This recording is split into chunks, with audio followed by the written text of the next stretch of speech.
what year? August in 2023. Now, you purchased a car. Correct. In what month and year? October of 2019. While you were married. We were separated at the time. We were not living together. But you were married. Correct. So this automobile was purchased during the course of your first marriage. That is correct. Do you have a copy of your divorce decree? Yes, I do. And does that divorce decree award you the automobile? Yes, Your Honor, it does. I'd like to take a look at it.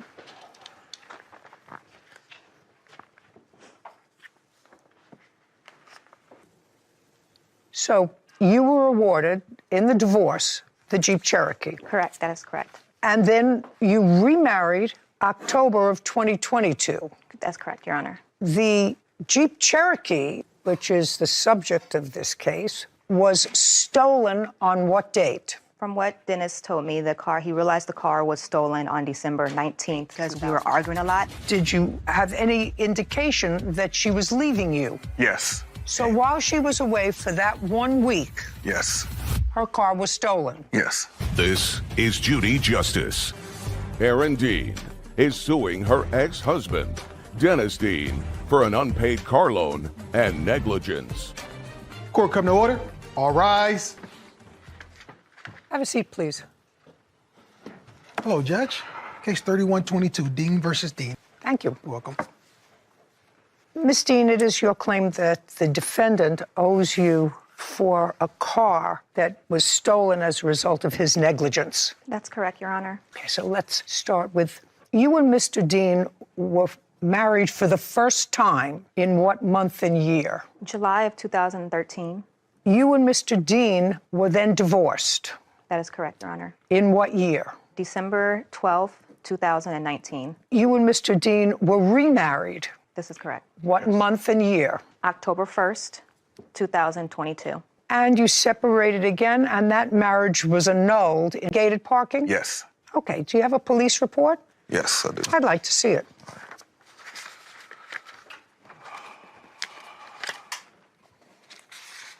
Here it is. Police report.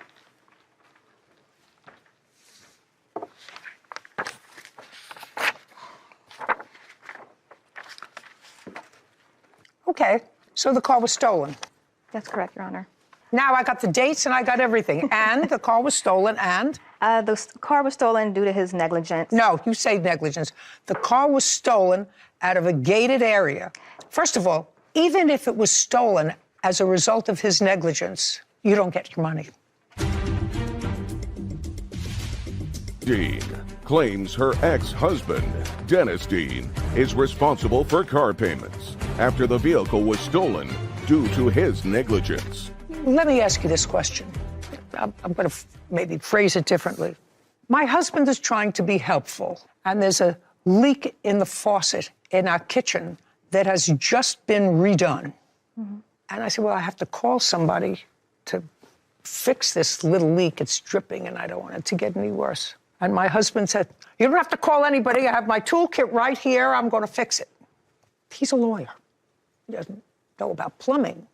But he goes under the sink and he jiggles and juggles and turns things, and there's a flood. And it not only floods out the kitchen, but it floods the apartment below. And I say, get out. I don't want to know you anymore. You're always doing things like this. You think my husband's responsible if the house is in my name? Get out of here.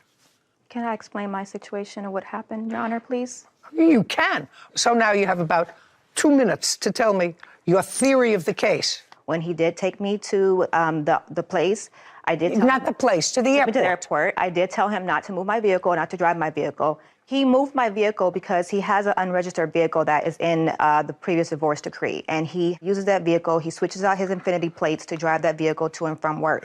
I told him not to move my vehicle because I know he likes to move that car, so he told the police officers who rides back and forth the street doesn't see it. That's not true. And when he moved my vehicle, he left the keys inside my car. My car cannot start without a push start. So he took out the garage opener, and the reason why is because they were doing maintenance work at his apartment complex at the time where the gate was left open overnight. That's how my car got stolen, because the lady who did take my car, she had access to easily get inside of it, and the keys were inside my vehicle to where she was able to steal it. Think about my husband, who I'm fighting with all the time, fixing the sink and causing a flood in an apartment or a house that is mine. I can't sue him. But it sounds to me, from what you tell me, that you knew he had been playing around with license plates while you were still together. That's what you just told me. That's what he does. No, that's not true. Shh. Listen to me, sir. It may not be true, but that's what you just told me. It's in text messages, so that's true. That's what you just told me. That's correct, Your Honor. Okay. You have no case against him. It's unfortunate that your car was stolen and it was found, I understand. Yes, but it was found totaled. Total, yeah. Well, that's not his fault. Case is dismissed. We're done. This court is adjourned. I told him not to drive it, not to move my car, because I know that's what he did. He did it anyways. My car got stolen. I didn't leave the key in the car. Actually, I had put it in my bag and took it upstairs, but she just went with that because that's all she had on. I just hope that I never have to see him again. I just want peace and just to be left alone and get back to my regular life. 22. While you were still married. Correct. Now, you were remarried in October of 2022. Yes. And where did you live? In Pasadena. What address? 780. And you both lived there together? Yes. Had you lived there before, during your first marriage? No. Had you lived there while you were separated? Yes. When you remarried and you were living at 780, was the plaintiff living with you? Yes. So she moved into your residence? Yes. So far, is that correct, Ms. Dean? That's correct, Your Honor. And you had no other residence? No. So you moved into 780? That's correct. Mr. Dean, until what date did Miss Dean live at 780, month and year? January of 2023. That is false, Your Honor. Just, Okay. I'm not asking you anything. Okay. January of 2023. And what happened in January of 2023, sir? She moved back east. East to where? North Carolina, while we were still married. Okay. The car was stolen in December. Yes, December 14th. December 14th, so several weeks before she left. Yes. Tell me the circumstances surrounding the car being stolen. First, she was going back east. Yes. And she asked you to take her to the airport? Yes. Just a second. Did you drive her to the airport? Yes, I did. On what date? It was a week prior to the car being stolen, which was December 7th, 6th or 7th. She asked me to take her to the airport. Mr. Dean, when you took her to the airport, what car did you take her with? In the Jeep Cherokee. Did you have another car? Yes, I did. Why did you take the Cherokee? Because it was big enough to put all her luggage in. So she asked you to... Yes. Okay. Now, when you left for the airport, where had Mrs. Dean spent the night before? At our residence. At your residence, Yes. together? Yes. And what was the reason that she was going back east? To visit her friend in Houston. Before she went to visit her friend, and you were living together as a married couple. Yes. Had she given you, or did you have any indication that she was leaving you? Yes. Tell me about that. We had prior disagreements as far as where we wanted to live. She wanted me to move back east. She wanted to have another child, which I didn't feel comfortable with. Did you have a child together? No. Who has children? We both do. From prior relationships? Yes. Yes. Okay. So you had been arguing. Yes, it was. Just- Oh, okay. You had been arguing. The night before she left, you were still sharing the same residence. Yes. So you took her to the airport in her Jeep. Yes. At her request, because it fit all the luggage. And then after you took her to the airport, what did you do with the Jeep? I parked the Jeep in a gated parking in my residence. How long was she away? About a week. When she was coming home, who picked her up at the airport? I was supposed to. And did you pick her up at the airport? No, I did not, because she says that she wasn't coming back because her car, I had told her about her car being stolen. And then I told her that once I found out that it was stolen, I got a police report done. So while she was away for that 1 week, Yes. her car was stolen. Yes. And it was stolen from, can you imagine how the courts would be flooded with lawsuits? if married people could sue each other for negligence? Be more backed up than it is right now? Oh, it would put a complete stop to the justice system. Yeah. Anyway, I don't even think that in this case he was negligent. I mean, there was debate as to whether or not he left the keys in the car. That could be viewed as a little bit negligent.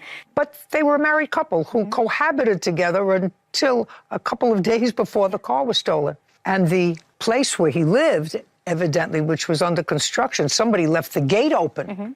Well, that's the person who she ought to sue for leaving the gate open, which allowed her car to be stolen. Sure. Not her husband. Agreed. Ridiculous. I was coming from being chased. There was no speeding car following you. They should have been right behind you.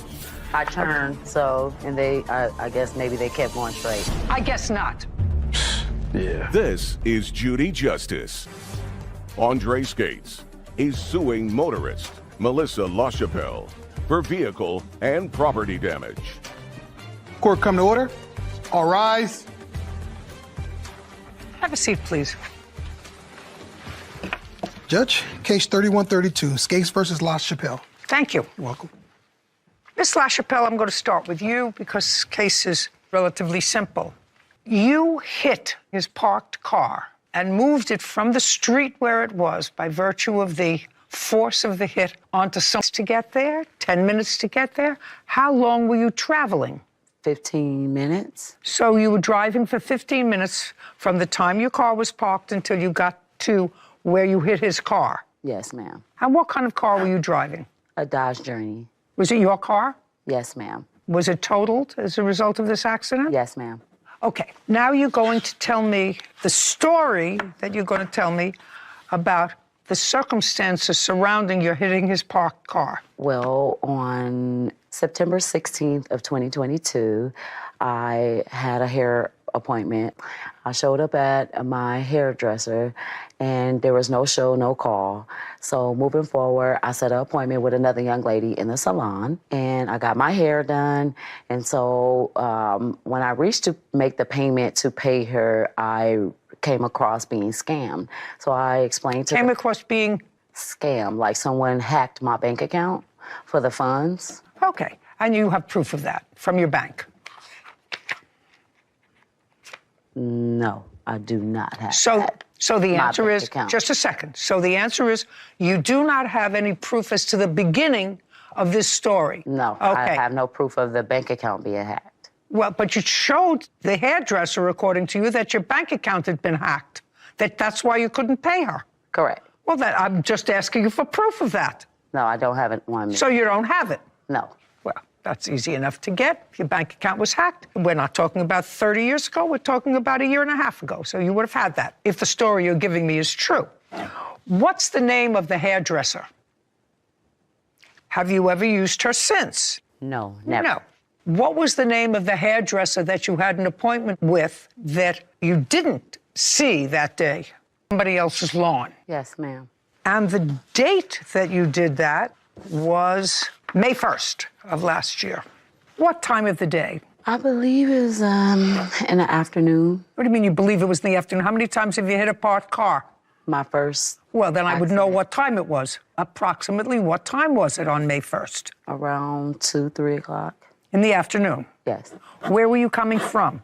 I was coming from being chased. Where were you coming from? Prior to the accident, I was just sitting in a parked car. So I was driving and I had a conference call come in, so I just pulled over so I don't You drive pulled over far. randomly. And parked where? On Florence and Western. How far is that from where you hit his parked car? Maybe about a couple of miles. Did it take you 5 minutes of profit? But there's no way you spent $10,000 on the car, because then if you were putting in all new parts and restoring it, you would never be able to recoup your money. Yes, you can. No. Can I explain? Because I put a lot of money into it, and the resale value once. Just a second. Okay. So far, I don't believe that you paid $10,000 for it, not running. Now you're going to show me what you put into the car. Okay. You see, if you told me the truth, sir, and if the insurance company only paid you $3,500, I would have paid you what the value of a non-running car would be, plus everything that you put into it, less the $3,500 that the insurance company paid you for it. So if you have everything that you put into it, the only thing you don't have is what you paid for it. Am I correct? Yes, you're correct on that part. Okay, so now let me see what you put into it. Oh. Trace Gates has accused motorist Melissa LaChapelle of crashing into his classic Oldsmobile Cutlass. Melissa claims she was being chased by another vehicle. Now, all of your receipts for the car parts that you purchased total $9,393. Less the $3,500 that you were paid by your insurance leaves just for the parts alone $5,893. Even if you paid $5,000 for the car, you're at $10,000. Do you understand? Yes. So if you would given me a figure that I understood, because right now you want me to believe that a man who works very hard in security paid $10,000 for the car and $10,000 for parts. Yes. And the average range for the car is Between 9 and 18. between 9 and 18,000. Yes. To buy a restored car, and you've already put in $20,000 in the car before you sold it. And I don't even know if it was ready to be sold. Do you understand? That's how much I was going to sell it for. It was like $20,000. That's what I was trying to explain. Just so I understand that. You've already, if you want me to believe, sir, that you bought the car for 10, you're already at 20. So even if you sold the car for its highest price, which is 20, you'd be breaking even. That's not what you bought it for. Well, no. You bought it to make money.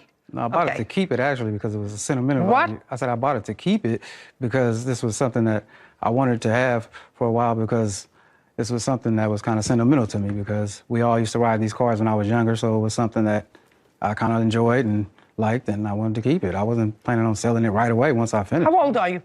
44. So what you're telling me is you remember driving around in this car when you were 2 years old? No, in my 20s. You know, I want to introduce you both to the truth. Hello, how are you? I understand who you are. Thank you very much. Okay, Mr. Skates, you're owed some money from her, even though you've inflated some figures. She owes you some money. Do you have any reports from the police on this? I have the vehicle incident report. I'd like to see it, please.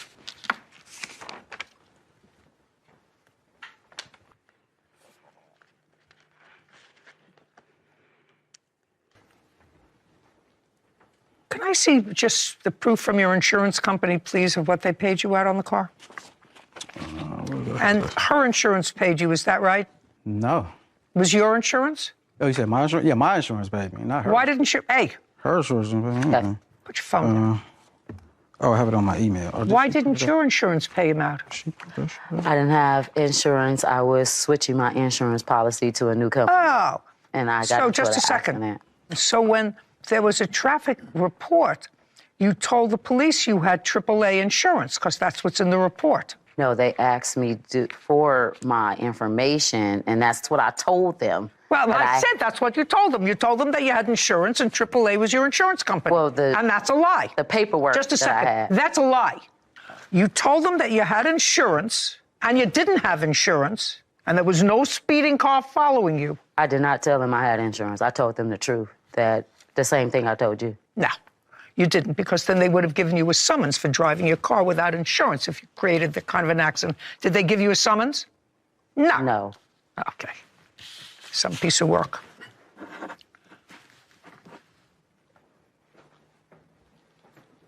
So your policy limit was $3,500. Is that Yes. Is that correct? Mm-hmm. Okay. Where is the car now? The car? It's not an answer. Where is the car now? In front of my yard. Okay, so you have it. Yes. And this incident took place on May the 1st. Yes. Why is it still at your house? Because I plan on getting another one and rebuilding it. So you plan on using it? Well, I plan on using it for parts because I can't do anything else with it. Or you plan on using it for parts, whatever it is. Do you have a photograph of it? Yes, I Now, do. I'd like to take a look at it.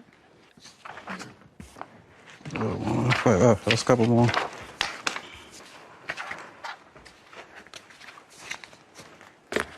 Oh, gee whiz. Yeah. Yeah, there's no way you can use this car. Why don't you just scrap it?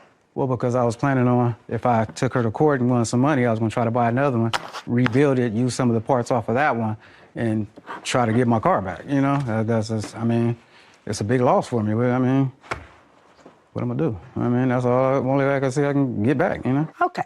Valuing the car at $10,000, which is $9,000 what you put into the car. I have no idea what you paid for it. You got $3,500.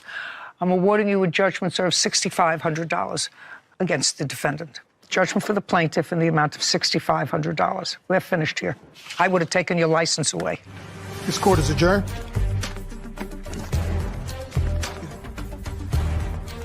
Because I was running from someone chasing me for my life. It was self-defense. That she was being chased by some girls, that they stole some hair or something like that. And I was like, well, where are they? We didn't see anybody there. If they were chasing you, why didn't they stop and come and get you? Why didn't you crash? Because that was their time to get you if they were going to get you. Because the person was not turned down the street as me, so it is what it is. But then she mentioned it to the judge, but didn't mention it to the police. And she said it to me because I was wondering why you were going so fast down a narrow street with a bump on it. And that's what she said, that some girls were chasing her over some hair. I am still driving, but not that vehicle. It's total. It's time to get a new one.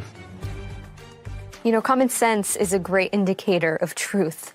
And I think that if the defendant's story was true, that she was being chased and harassed by these two hairdressers, you have your phone in your car. You laid it out perfectly. That you make a quick 911. You call them and you say, oh my God, these crazy people are chasing me. or none of it ever happened. Or when you finally cause an accident like that and your car is severely damaged, and there's nobody chasing you. Yeah. You stop to wait for the police, and when the police finally come, because she was looking to boot out of there, you say, these women were chasing me. I know who they were. Yeah. You would create a police report. Yep. Just a whole lot of who shot John. It's unbelievable to me that people could make up interesting stories. Have you seen her since? Not since the incident of wrecking his car. I seen her on that day. So you haven't seen either the person you were supposed to see or the person you stiffed in September of 2022, No. right? And then, allegedly, on the day of this incident, you saw one of them? Yes. Yes. As you were sitting in a parked car where you had randomly pulled over to make a conference call. I'm just following the story. And then what you said in your answer was these people started to chase you. They started to vandalize and attack me in my car first. So you took off. Yes. Now, you had been on a conference call. Did you stop the conference call? I just a dropped second. the phone. The answer is you stopped the conference call. Yes. But you still had your phone. Yes. And somebody was chasing you, according to you, for 15 minutes in your car where you were with your phone. Just want to know that. Yes, ma'am. Someone was chasing you. Yes, ma'am. It's a lot of baloney. Okay, so you hit his parked car. And this was a 1981 Oldsmobile Cutlass, is that right? Yes. That you had been working on, restoring. Now, when had you purchased it? I purchased it in, when did I purchase that? It was Just a second, the questions get harder. When had you purchased it? A month before, a week before, a year before? 2.5 years ago. When you purchased the car, who did you purchase it from? I don't have his last name, but I have it in my phone. But his name was Jose, and he was from San Diego, and that's where I purchased it from. And how much did you pay him for the car? I paid him $10,000 for it. And you also have proof of that? Yes. I'd like to see it. Well, I'm gonna put it. I don't think I brought the bill of sale with me though. That sucks. I know you needed that. Do I got the bill of sale? No, I don't have the bill of sale. Hold on. Let me see what's in my phone from that date. Where did it go then? Yes or no, sir? That's a very easy thing. Don't waste my time here if you don't have a bill of sale in your phone. I don't have it in my phone. Okay. Very good. And you don't have it there. Okay. Andre Skates claims motorist Melissa LaChapelle owes for damages after Melissa struck his classic Oldsmobile Cutlass. Melissa says she was fleeing from a dangerous situation. Now, you say that you were notified that your car was hit. You were either on your way to or from work. What kind of work do you do? Security. And you left your house. I assume it's a private house. Do you rent or do you own? I rent. How much do you pay in rent? $1,000. To whom? To the landlord. How do you pay him? I pay him through Cash App. And you were driving to work, is that right? Yes. Okay, what kind of car do you have? 2008 Jeep Grand Cherokee SRT. Do you have a note on the car, or do you owe it free and clear? Yes, I do have a note on it. And you pay for your car payment from a bank account, right? Yes. I'd like to see your bank account where you paid $10,000 for this car. Oh, you'd like to see it? Oh. Oh, yeah, I want to see that. Because I assume if I said to you, could I see a check for the $10,000, you don't have a check. No, because I No, pay cash. just a second. Well, you don't carry $10,000 in cash because you can transfer the cash just like you do for your landlord. Yes, right? yes, yes. And you don't want to carry for that your amount. car payment. So that's the way your generation, not mine, but your generation pay things. They walk over to a machine and they go like this with their phone, and it's paid. So you pay your other bills that way, sir. So you don't walk around with cash. I want to see where you had $10,000 in the bank 2 years ago. I know you're going to ask me that. Okay. You want to see a photo? Yeah. Okay, Audubon Classics. So tell me how much this is. Oldsmobile Cutlass. Okay. So they range. There's some that are very expensive, like $28,000 that I've seen that are fully restored. And then there are some, like this one was $22,000. But then there's This some, is the 81, yeah. Yeah, but then there are some that were not restored that I saw for about $8,000 or $9,000. Not restored. Yeah. Okay, great. Thank you. Wiley's looking. You have a copy of the police report? No, we didn't have a police report because no one was injured. That's not why you don't have a police report on that kind of an accident. Could have killed somebody. Yeah. Okay, Mr. Skates, let's go. Do you have it or do you not have it? Yeah, I'm pretty sure I have it. It was 2 years ago, so I got to go all the way back. Well, you should have had it with you. You're suing her for $10,000. So all I want to see is how much you paid for the car. You say you paid $10,000. Yeah, I know. You don't have a bill of sale. I just want to see where you had $10,000 in the bank and then it was paid out to Jose. You do understand, Mr. Skates, that that would be on you. You have a whole bunch of papers there. You do not have a bill of sale on the car. You don't have any proof of what you paid for the car except your word that you paid $10,000 for it. It's very easy to go back and get those records. We're not talking about 30 years ago. No. I know. You got a whole lot of papers there that are irrelevant.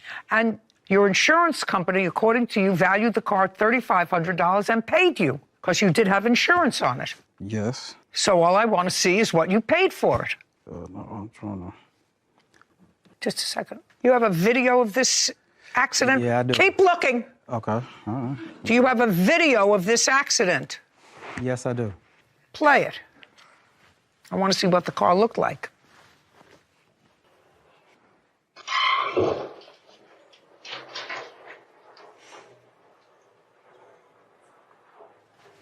Play it one more time.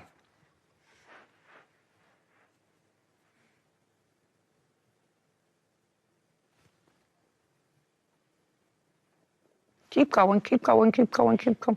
I'm just looking, by the way, Miss LaChapelle, for the people who were chasing you. Because now you hit the car, they should have been right behind you. They were chasing you, right? I'm looking at this, and now you're all slowed down because you fit a car. I don't see one car pass by there. Not a one. Correct. Yes, correct. Of course, it's correct. I turned, so, and I guess maybe they kept going straight. And then that's when I had the accident. I guess not. Okay.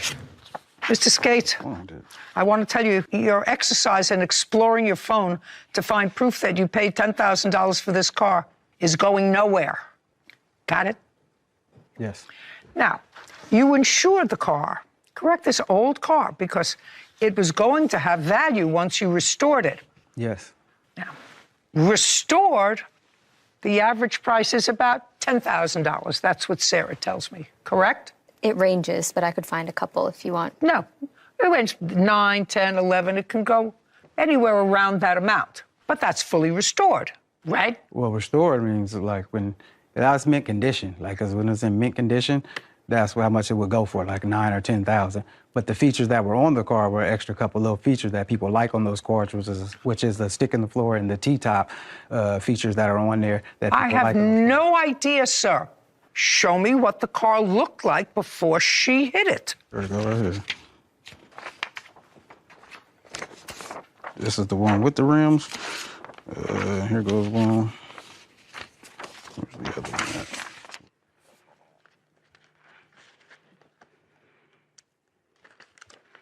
Oh, that's good looking.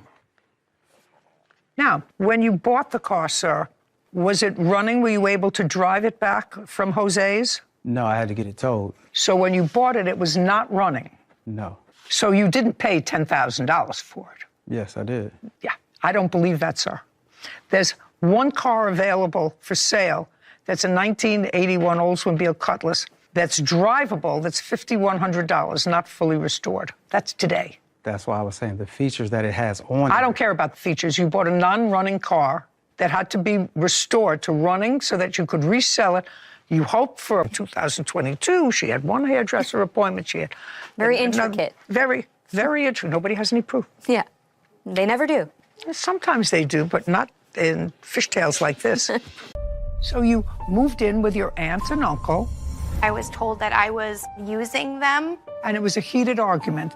I had to contact the police to get my things. That is not true. I lost my dad, so I never really got to have a connection with them. So this was an opportunity to really be a part of their life. This is Judy Justice. Kaylee Kovleski is suing her aunt, Brenda LaFountain, for personal belongings after moving out of Brenda's house. Court come to order. All rise. Have a seat, please. Case number 3024, Lukoski versus Fountain. Thank you. You're welcome. You were in the military? Yes, ma'am. And when did you get out of the military? December 14th, ma'am. December 14th of 2022? Yes, ma'am. At that time, you had no job, you had no place to live, and the defendant is your aunt. Yes, ma'am. I assume you called her and asked her if you could live with her? No, ma'am. My mom refused to pick me up from the Appleton airport. And? My aunt, Brenda, was the only option at the time. Just a that second. My open. question to you is, she would have to know that you needed a place to live. The question is designed to elicit an answer. Did you call her or did she call you? I called my mom, and my mother called my Aunt Kelly, which is Brenda's sister, and worked it out with Brenda that I would stay with her. I didn't ask you about staying with.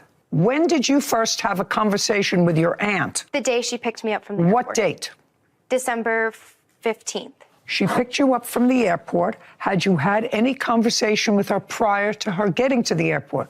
How you would be arriving, what time, where to pick you up, where you would meet? Did you have any conversation either by text or on the phone? No, ma'am, I did not have a cell phone. So you had no conversation with her? No, ma'am. Okay. December 15th, she picked you up, got into the car, and? We went back to her house with my Aunt Kelly and Brenda, and I moved there. Well, tell me how that happened. You're a big girl. Tell me how that happened. Yes, ma'am. I got back from the airport. They picked me up. We went back to her house. We figured everything out. Not figured everything out.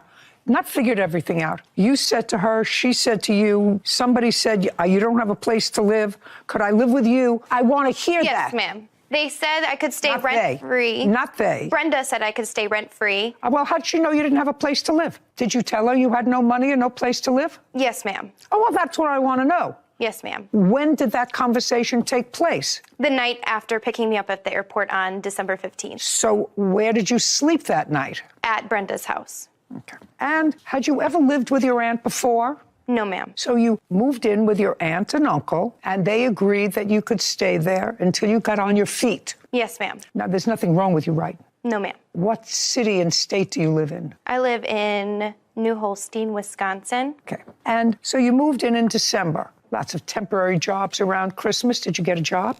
Yes, ma'am. What were you doing? I was putting together molds for birdseed. How much were you paid?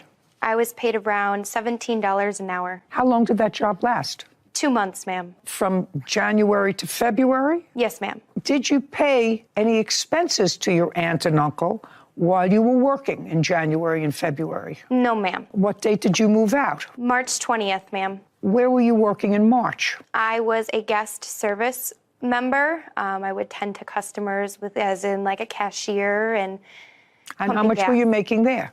$16.50, ma'am. How much money did you put away during this period of time, January, February, and March, where you were working and not paying any rent? I had about $500 in my bank. I did get in a really bad car accident, and in that time period, so... Which time period? I got into a car accident in late February. Whose car? My car. When did you buy a car? This was before boot camp, ma'am. So you had a car. You had to get the car from someplace. Where did you leave the car when you went into the armed services? Stevens Point, Wisconsin, where I was born. At whose house? My friend that I was staying with before boot camp. So you were in a car accident sometime in February. Yes, ma'am. And so no payments to your aunt in January, February, or March. And tell me about when they asked you to leave. It was an argument. I calmly sat down and I was told that I was, quote unquote, a burden and using them. And it was a very heated argument on that I do nothing around the house while, I was living there. And I refused to put up with that because I did do a fair share amount while they were using my information to get heat assistance and food stamps. And so it's not like I didn't provide them any help. They had help through the state. Well, that's not you helping them.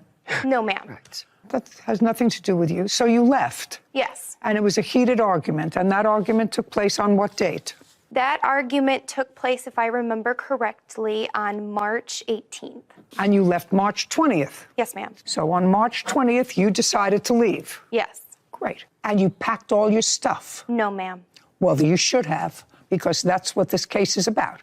You should have. If you decided to leave on March 18th after living with your aunt and uncle on their dime for 3 months, and you decided to leave after a heated argument, according to you, on March 18th, you should have packed all your underwear and left, not leave a few things with tags on it. Yes, ma'am. You should say to your aunt and your uncle, thank you very much for taking care of me for 3 months, not sue them. I never got to really know my aunt that much, so I wanted to have space after the argument to try to, decompress because I don't do well with What do you mean? Just a second. What do you mean you don't know your aunt too well?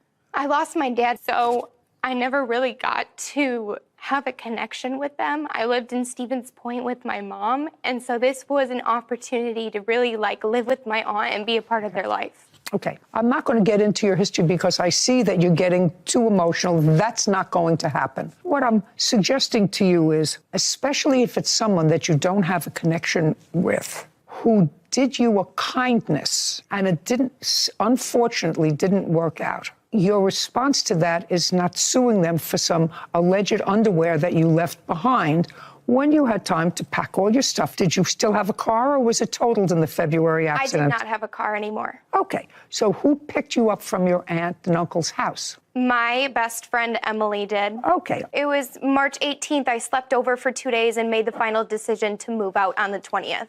I have the text messages here. So you slept at your friend's house March 18th and March 19th. Yes, ma'am. And you brought clothes with you. Yes, ma'am, a week's worth. And March 20th, you decided to move out completely. Yes, ma'am.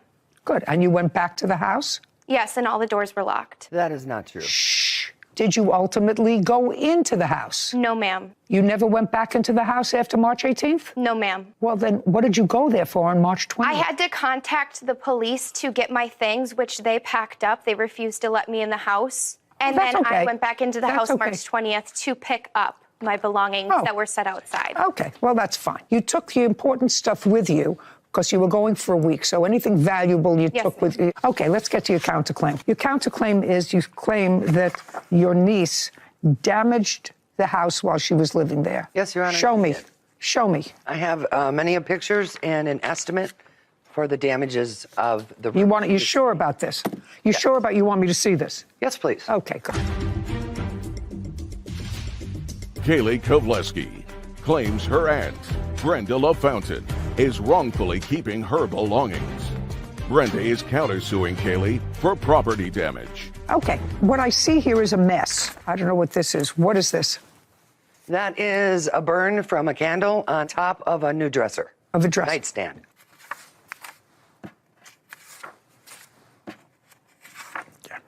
I assume this is you showing me that she left a bowl of food on here. Yes, ma'am. But, okay, not nice, but I'm getting to know it. I'm getting to understand it. And this? Similar. I mean, was that the same day? Was that March 18th? Was it March 20th? Or did you go? March 20th, I'm sorry. Oh, okay. I finally moved into where I'm staying. Everything is unpacked, and I realized that I'm missing over 40 Victoria's Secret pennies. What is that? Underwear, Your Honor. Pennies? Panties. And that I don't have 90% of my regular underwear, so I will be over tomorrow to grab those. Yes. That was on April 9th. I have the text Just a messages second. before that. I don't care about the text messages before that. You moved out on March 20th, and you're sending her something on April 9th that you finally unpacked and you realize you're missing underwear. Yes, because they packed up my stuff on March 20th, Your Honor. Yeah, and this was April 9th. I realized that I was missing my stuff. On when? On March April 9th, 9th. when I finally had the opportunity to go through my things fully. Okay, well, I'm sorry about that. Okay, the only thing I want to show you, aside from the mess and the food mess, the only picture that I want to show you is this, and I want you to tell me how this happened. Your Honor, did you get to the closet? Yeah, I don't care about the closets. I want you to tell me how that happened. So this is a rabbit hide, Your Honor. It's a real rabbit hide. Not the rabbit hide. I'm not talking about the rabbit hide. I'm talking about what happened under the rabbit hide. Applied to it, so the bottom of the hide, that's what it is. How did that happen? You have a wax melter for scent that they gave to me. So you burned something on that, it got too hot, and the bottom of whatever that skin is. Yes, ma'am. Okay, so that was you. Yes, ma'am. How much is it going to cost to refinish the top of that? Do you have an estimate for that? No, ma'am, I do not. Okay, that's too bad. Your claim is dismissed. You should say thank you to your aunt and uncle, and you left the house pretty messy when you left there. Yes, ma'am. Okay, we're done. This court is adjourned. It is what it is. She did notice that Kaylee's room was a disastrous mess. I was given a place to stay by my aunt, and that was nice of her, but she's just not a good person. She was an entitled brat, and we were not going to play into that. I'm just ready to move forward. Yeah. I wish her the best in her endeavors. I knew there had to be more to the story there when the plaintiff said, first, right off the bat, that her mother refused to pick her up from boot camp. That sounds unusual to someone who hears it, so I knew there had to be more there, but I felt bad for this aunt and uncle. It seemed like they were, again, no good deed goes unpunished. They took her in, and they had a kerfuffle, as you would say. You know, they didn't get along. She was a little messy. Not a little messy. She didn't learn that at boot camp, but no. They didn't mesh well, and maybe it wasn't the relationship the plaintiff was hoping that she would find or uncover, you know, in her new family. It sounds to me as if she took advantage of them. The condition of that room. I didn't see all the photos that you saw. I saw portions of them, but the condition of that room was deplorable, really deplorable. And food in there, and old food, dried up food, you know, and this is their home. I'd have to be very comfortable with my closest aunt and uncle to even eat in the bedroom. So I agree with that point. I don't even allow Poppy to eat in the bedroom. Well, that's fair. Yeah, it's unfortunate that they did something that they thought was good, and it turned out to be really bad. Yeah. And shouldn't discourage people from wanting to help them. But gratitude is a good word. Yeah. Suing is not. They're complaining that they got some T-shirts, but you didn't send them half of the ones that they ordered. There were a lot of changing designs that took up our time, that took up our money, that we didn't charge them for. That is not our fault. We don't make the design. I don't know if that makes sense.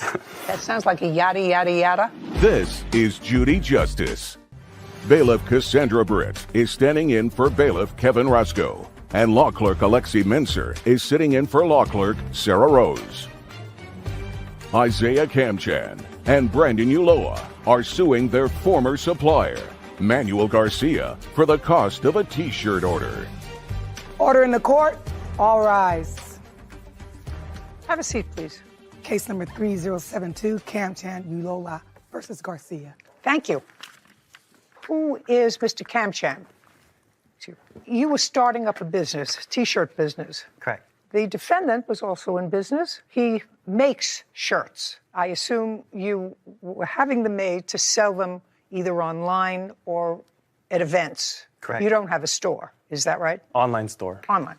What's the name of your company? Risen Athletics. Reason? Risen. Risen. Spell it.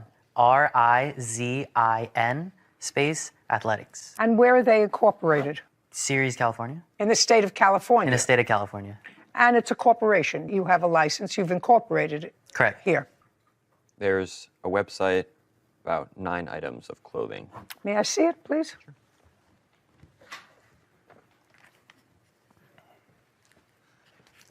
make it go.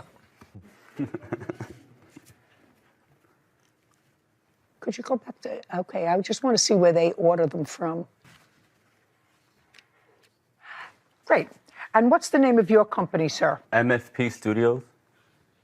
MFP Studios. Correct. Where are you located? Los Angeles. How long have you been in business, Mr. Kamchan? About a year and a half. Did you make any money the first year you were in business? Yes. How much? Approximately 10,000, a little over. Nice.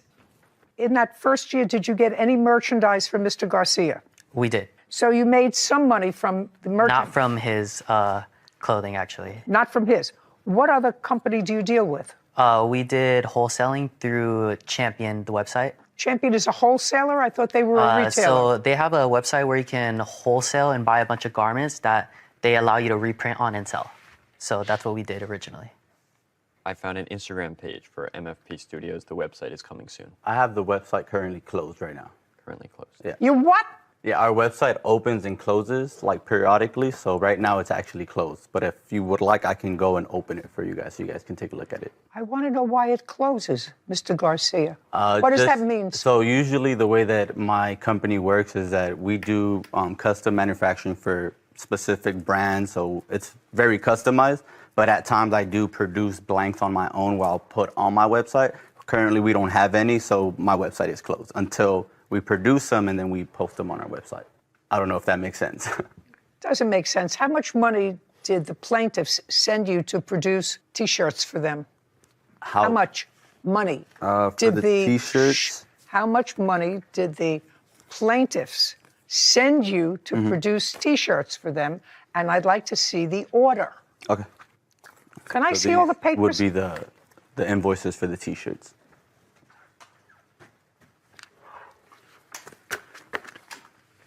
Thank you. Did they pay all of these invoices? Yes. Lex, would you add up these invoices for me, please? How many T-shirts were they supposed to have? Total should have been approximately 320. Is that correct? That's correct. That's correct. How many did they receive? That's what this case is about. Correct. They should have received at least 180. So about half. Correct.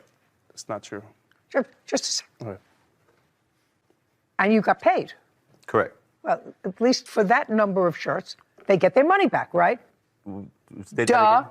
For the number of T-shirts that you didn't send them, they get their money back. Well, there was a couple other things that were taking into place.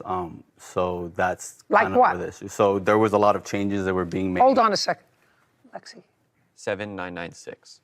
7996 is the total of all those invoices. Great. All I'm saying to you, Mr. Garcia, this is the case that we hear about. They're complaining that they got some T-shirts, but they were not what they ordered. You acknowledge that they didn't get half the T-shirts at all, and you didn't make them, and your website is now offline. Well, that happens like every... I don't care. Yeah, okay. I don't care. I don't know any other company that takes their website offline. I mean, I don't understand that. I could give you a list of a couple. I don't want you to give me a list of any. I want you to tell me why they're not entitled to at least half their money back. So like I was stating, there was a bunch of other changes. So them not being happy with the garments that they received, that at the end of the day, I can't control. That is what they've ordered. I sent them pictures. I'm talking about the ones that they didn't receive, sir, not the ones that they did. Okay. They were not happy, which they will tell me about the half that they received. You acknowledge that you didn't send them half of the ones that they ordered. Correct. Well, why should they pay for those? That's what I'm asking you to answer. Yeah, and that's kind of what I'm trying to explain. So try to explain it to me so that Alexei understands it. He's much smarter than I am. So when it comes down to custom manufacturing, there's a lot of other components that come into place. There were a lot of changing designs. There was a lot of remaking of screens for us to get the design onto the T-shirt that we had to do, that took up our time, that took up our money, that we didn't charge him for. So that's kind of where everything in terms of like the money goes to, is what we're saying. It's like, okay, if you're going to be making all these changes and then you're not happy with it, if you can see, I have pictures of me sending them a print of the T-shirt and them saying, oh, the print looks different. At the end of the day, we don't work on the designs. We don't change their designs. Whatever they send us is what we put on the T-shirt. If it doesn't come right on the T-shirt, that is not our fault. We don't make the design. That sounds like a yada, yada, yada. Isaiah Kamchan and Brandon Ulloa claim their former supplier, Manuel Garcia, did not properly fulfill their T-shirt order and owes them a refund. Let me see if I can give you the Reader's Digest of what he was saying and tell me if that's what you understood. Would you do that for me? They ordered 320 T-shirts. For all intents and purposes, and because of our easy math, he sent them half. They paid for 320. What he's saying is because they kept making changes, they spent more time on the half that they got. So they didn't feel that they had to send them the other half. Is that what you're getting? Yes. That's a duh. Do you understand? That's a duh. You know, I'm trying to think of an analogous situation for you. I'm a dentist's daughter, and I know that sometimes in my father's business, somebody would come in and he'd look at a tooth and he'd say, you know what? It's a simple filling, you know, and I'm going to charge so much. And then he started to work. Patient said, okay, you know, that's a reasonable figure, and he started to work. And all of a sudden he found, well, there was a little something else in there that he really had to do in order to do what he said he could do for $20. Mm-hmm. And so it took him more time. You think he charged the patient for that? No, he didn't. So you at least owe them half of what they sent you. They sent you $8,000. Let's make it nice and easy because I'm an easy girl. And you didn't send them half the T-shirts. Mm-hmm. Now we're going to talk about the T-shirts that you did send them. Because are we finished with the ones that you didn't? Yep. Yep. Now we're going to go to the ones that they did send. And you have to show me why they were unsatisfactory. Pick it up. Perfect. So this is the sample that we received from him. So like the way samples work is he'll send us the clothing, we'll A-OK it. So we A-OK this. This is a large, by the way. Everything's perfect, everything's great. Okay, good. So let me show you the XL and the small. So this right here I'm holding is an XL. The difference. And you want to see another thing? Smaller. This is what I'm holding is a small. We ordered 4 small sizes, small, medium, large, and XL. Hold on, can I see the smalls? Yeah. Can I see? Still sorry. Here you go.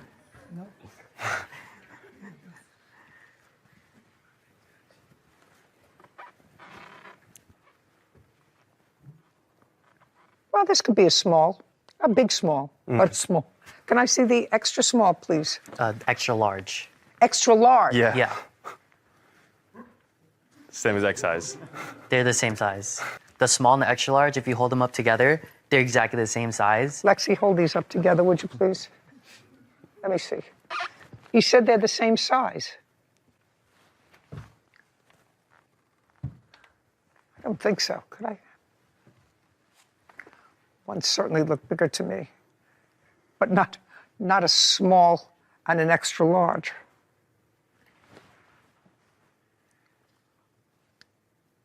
Okay, now this is what I'd like you to do, Cassandra. I want you to send these over to the defendant, and I'd like him to explain to me why these are the same size. One is labeled small, one is labeled extra large. This has nothing to do with a change of design. Mm-hmm. This has to do with almost math, which, as we all know, is not my strong suit. Okay, so now give me an explanation, sir. This has nothing to do with changing of the design. That has to do with 2 T-shirts that are exactly the same. One says small, one says extra large. Explain it. This is a very simple fix, so there was just an issue with the tag in the labeling. Just a second. That's what you sent them. Yeah, that's Just exactly my explanation. No, well, this is for the actual garment. What I was referring to was the print on the design. No, I'm talking about the actual garment. Did you send that to them? I did send Just a second.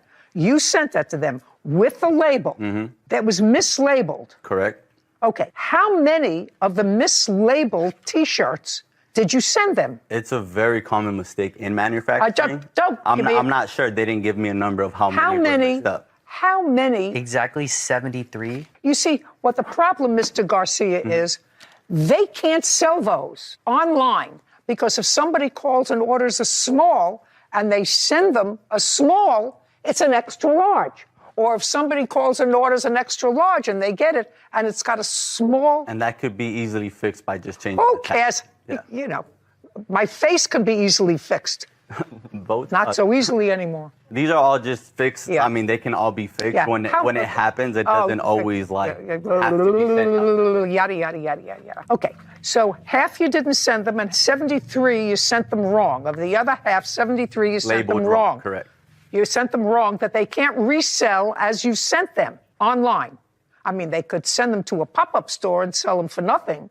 Or and donate say, them. you know, you try it on and see whether it fits you. But you can't sell them online.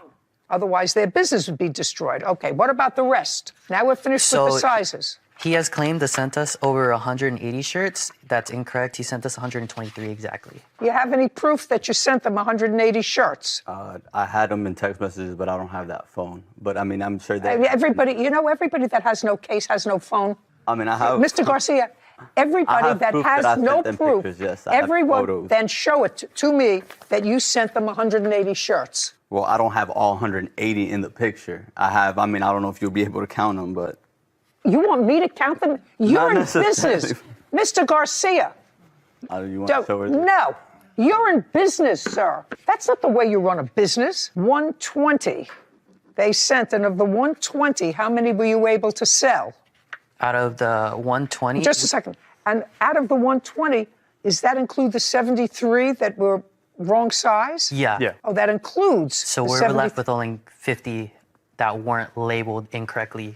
How many shirts did he send you that you were able to sell 0.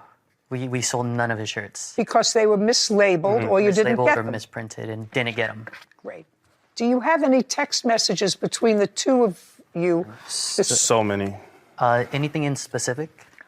I'd like you to show me one where you say to him, we cannot sell these shirts, they're the wrong size. We'll show you the demand letter. So we sent him a demand letter, hoping that he'd still like try to solve it outside of court, but he never replied to it and just never sent us So anything. here, it'd be us telling him that the items received were not as promised, and the other side would be the lawsuit issue. Okay.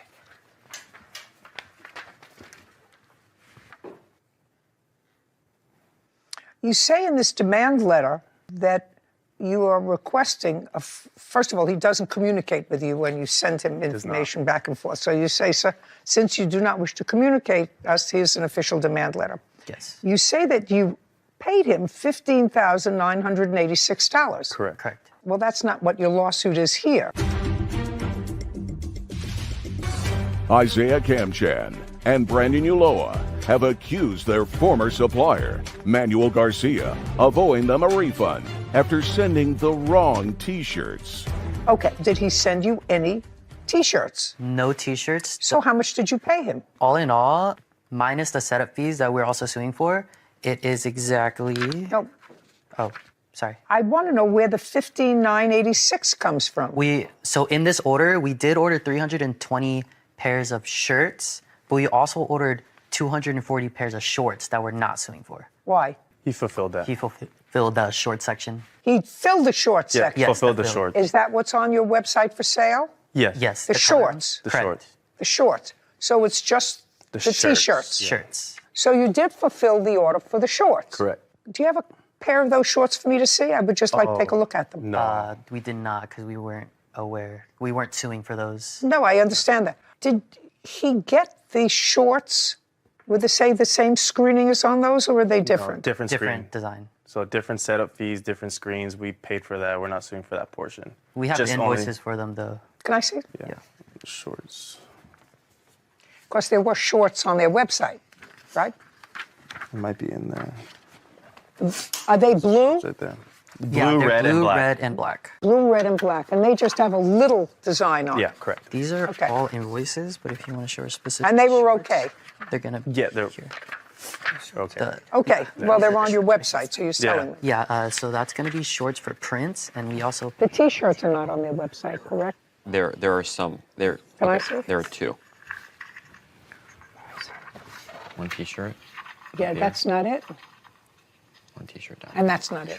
Okay, so those are not on the website. And, Got it. And one other, but that's also. That's not it. That's certainly not those T-shirts, not the same screen.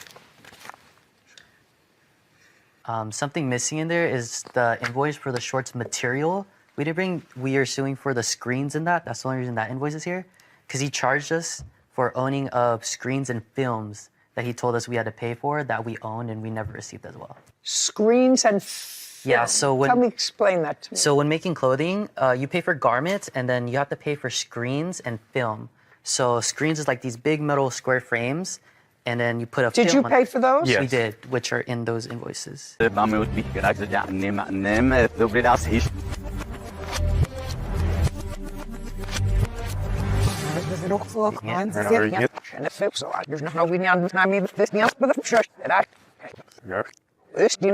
One.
We were in with these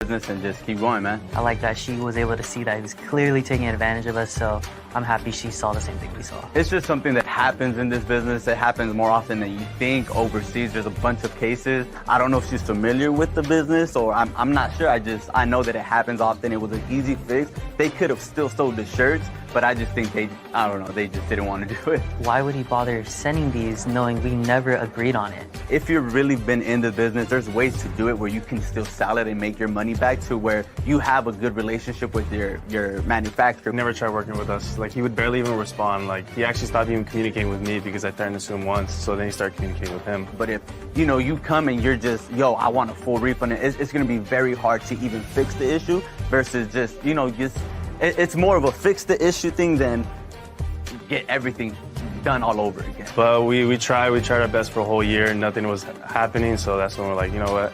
We can't let somebody walk all over us like this because it's our company. It's going to be detrimental if we wait even longer because it's past a year. So that's when we decided to sue him. The constant changes, they weren't comprehending with my time schedules in terms of how I did things, and it didn't work out. They're also a long distance client. My clients usually come into my warehouse. We're more hands-on, so I don't think it's a good fit. Definitely take baby steps, live and learn. You're gonna fall a little bit. It's just how you get back up. A big lesson learned, for sure. Rise to the occasion. That's what we always say. We'll be back better than ever. My biggest takeaway was the power of credibility. Those plaintiffs came in, they knew exactly how much they paid for each item, they knew exactly what they received, and they had receipts to back it up. And when you have your day in court, it's important you have your arms fully around your own case. Yeah, and it only made the defendant look that more implausible. Absolutely. He started sending me pictures of himself, asking me to send pictures of myself to him. And what did you say? I didn't say anything. Your response to him is, laugh out loud, I'm in bed. He says to you, really, that's hot. Did you try your new toy? I assume that that's not an erector set. This is Judy Justice. Diane Harris is suing her ex-boyfriend, Scott Corey, for breach of contract and harassment. All rise. Have a seat, please. Hello, Judge. Case 3104, Harris versus Corey. Thank you. Welcome. Miss Harris, in what state do you live? Las Vegas, Nevada. How old are you? 33. Have kids? Yes, ma'am. A 2-year-old and a 7-year-old. And you're a single mom? Yes, ma'am. How do you know the defendant? I met him in Arizona through my father. Your father lives in Arizona? Yes, ma'am. So you were visiting him when?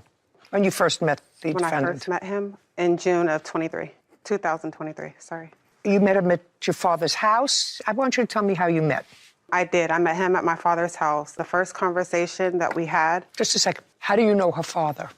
Her father was my neighbor, and that's how I met him, and we became friends really quickly. He was a nice gentleman. Are you still neighbors? No, I've moved since.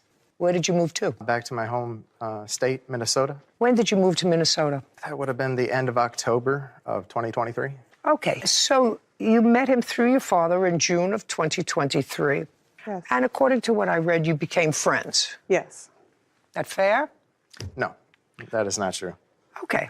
You tell me what happened when you met at her father's house.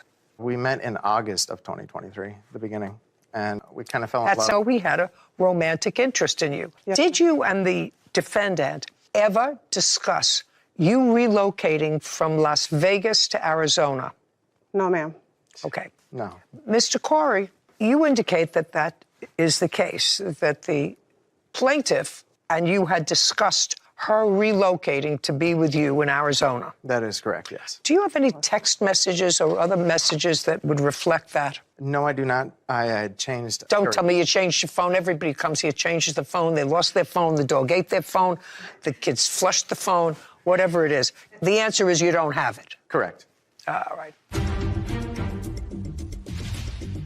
Diane Harris claims her ex-boyfriend, Scott Corey, broke their car agreement and harassed her. Mr. Corey, you indicate that the plaintiff and you had discussed her relocating to be with you in Arizona. Excuse me, Your Honor. We did have a conversation about me actually joining the corrections for the state of Arizona.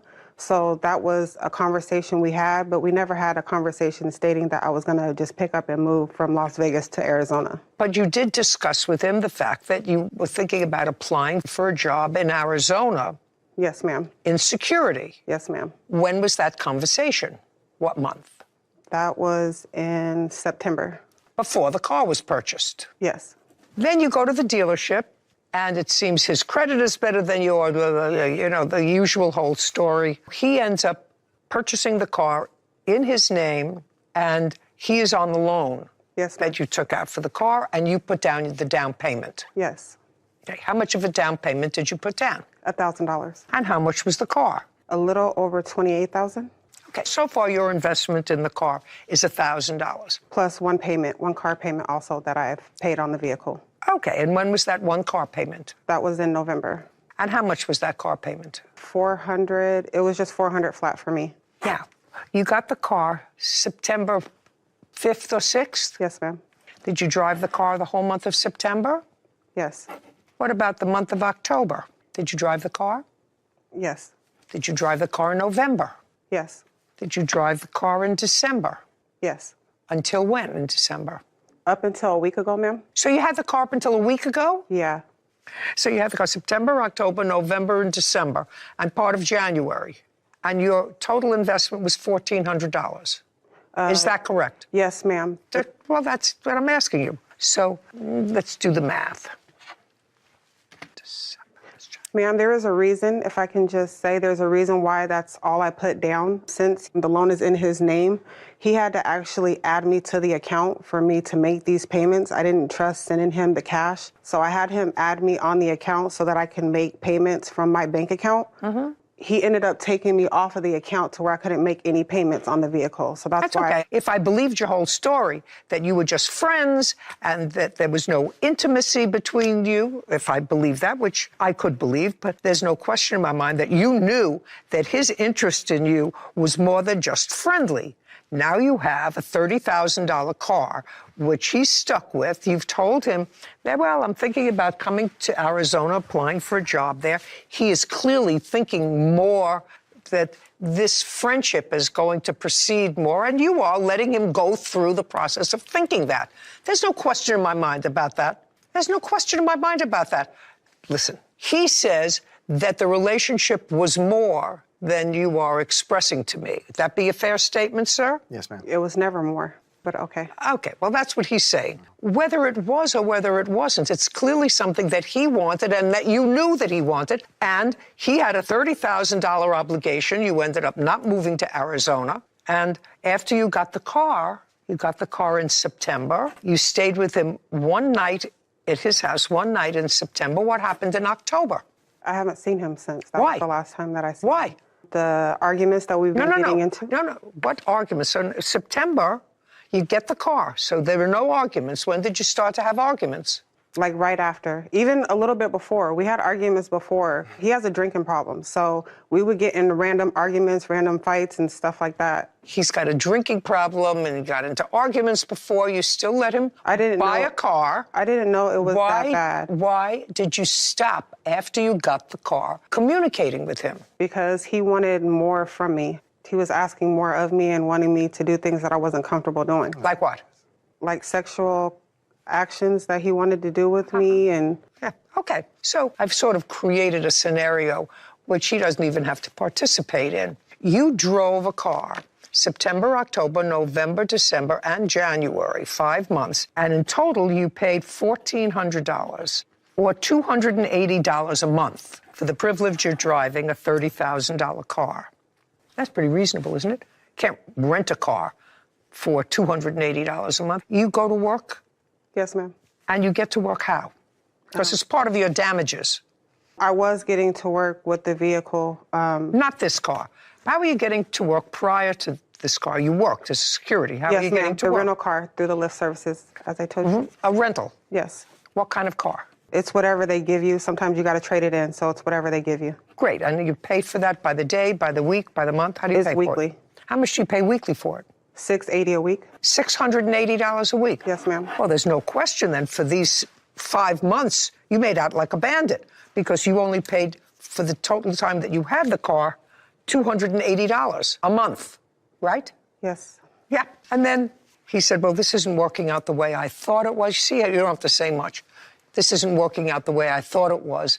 This is not a romance, right? Which is why I put my name on this loan to begin with. Is that a fair statement? That's not what it was supposed to be. That's what was it supposed? Why he put his name on the Tell me why you think he put his name on it. He Mr. didn't even Corey. know me well enough to even want to have an intimate relationship with me. Tell nor me my why kids. you think. Tell me why you think then he went with you and signed the loan.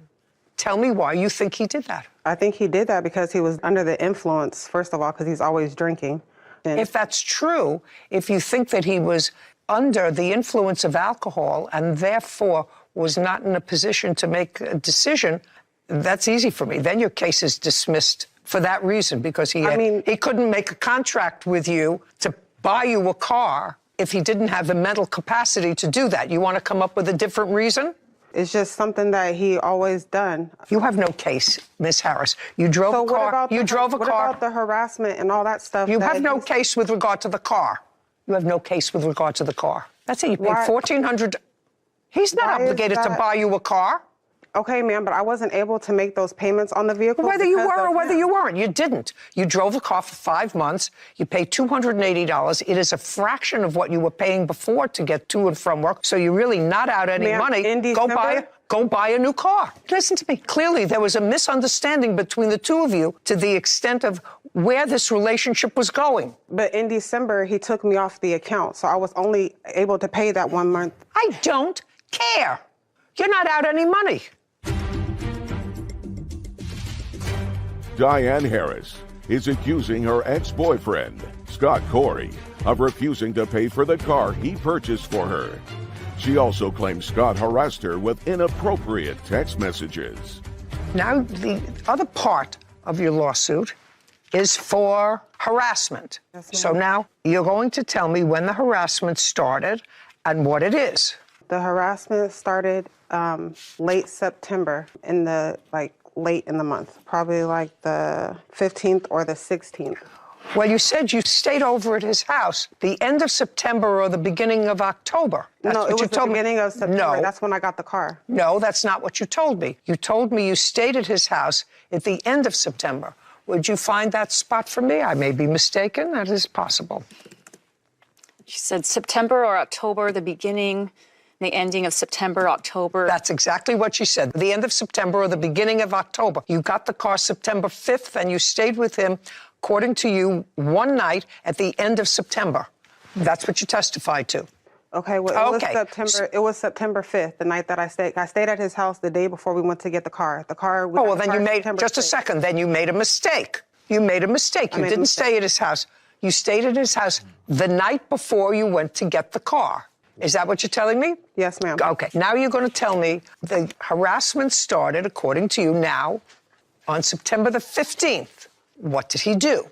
He started sending me pictures of himself, trying to interact in sexual stuff over the phone. He wanted me to show like my body parts. He sent me pictures of himself, asking me to send pictures of myself to him, which I have proof of. Just a second, and what did you say? I didn't say anything. I just said, no, I'm not into that. I'm going to bed. I got to put my kids to bed. So I just blew him off. Okay, so you blew him off. What's next? The videos and pictures of him. So he likes to find women on the internet and pay for them, and he'll send me videos and pictures of him with these other women. I also have these pictures and videos here. Show me when you told him to stop sending you the videos. I'm assuming, for the purpose of this, I am assuming that he sent you videos that you didn't want to see. I'm assuming, for the purpose of this question, that from September 15th, he started to send you more sexually explicit things. So now I want you to show me what date you told him to stop. So it was ongoing from September 15th, but he would send you these things. Show me the please stop. I don't want to see the video. I want you to show me please stop. I don't want to have anything to do with those videos or this topic. I just say no. Just a second. No, I don't want to. Okay. No, just show me. Sound right? No. August? No, it doesn't sound right. Okay. It was a month or two before that. Well, tell me about it. You meant a month or two before that at your father's house. You were visiting your father. Yes, in June. What did you do in Las Vegas? I'm an armed security guard. And you live alone with your two kids? Yes, ma'am. Okay. How did you get to Arizona? I drove. Whose car? At the time, it was a rental car, so I drive through Lyft, and they have an app where you can actually get a rental car through their services. So that was the vehicle I was using. So you didn't have a car of your own? No. So you met him in June. And what happened? We became friends. I started taking trips out to Arizona to see him. Okay, so that became more than just friends. You don't travel with two little children to visit somebody who's just your friend. Just a second. Okay, sorry. It was just your friend? Yes. Okay. Where did you stay when you went to Arizona to visit him? My father's or hotel. Never stayed with him? No. Correction, I did one time. In what month did you stay with him? October. I'm asking you. September or October, the beginning and the ending of September and October. For how long? Just for one night. What you're suing Mr. Corey for is for $10,000 for breaching a contract to purchase a car for you and damages for you having to use other means of transportation. Now, that's what the case is all about. Because at some point, he went with you to a car dealership in what month? September of 2023. Beginning, middle, or end? Beginning. September 6th, to be exact. Now, it was also the month of September when you stayed over at his house. Yes. And when you went to the dealership on September 5th, you did, in fact, go with him. Yes. For what purpose? To get me a vehicle. Now, were you going to buy a vehicle? Did you have money to buy a vehicle on your own? I did. I had a down payment for a vehicle. The whole purpose of him trying to help me is so that I could try to get something lower in a down payment or lower in cost for a vehicle. So he decided to help me on that. Up until September 5th, had you ever been intimate with the defendant? No, ma'am. What about after you spent the night at his house? No. No. No, ma'am. Where did you sleep? On the couch. And he? Slept on his bed. Prior to September, Had he made any romantic overtures to you? Yes, ma'am, a few times. Okay. Tell me what they were. Text messages, videos of sexual gestures of himself. No. Prior to September? Yes. So you knew he had more than just a friendly interest in you? Not quite.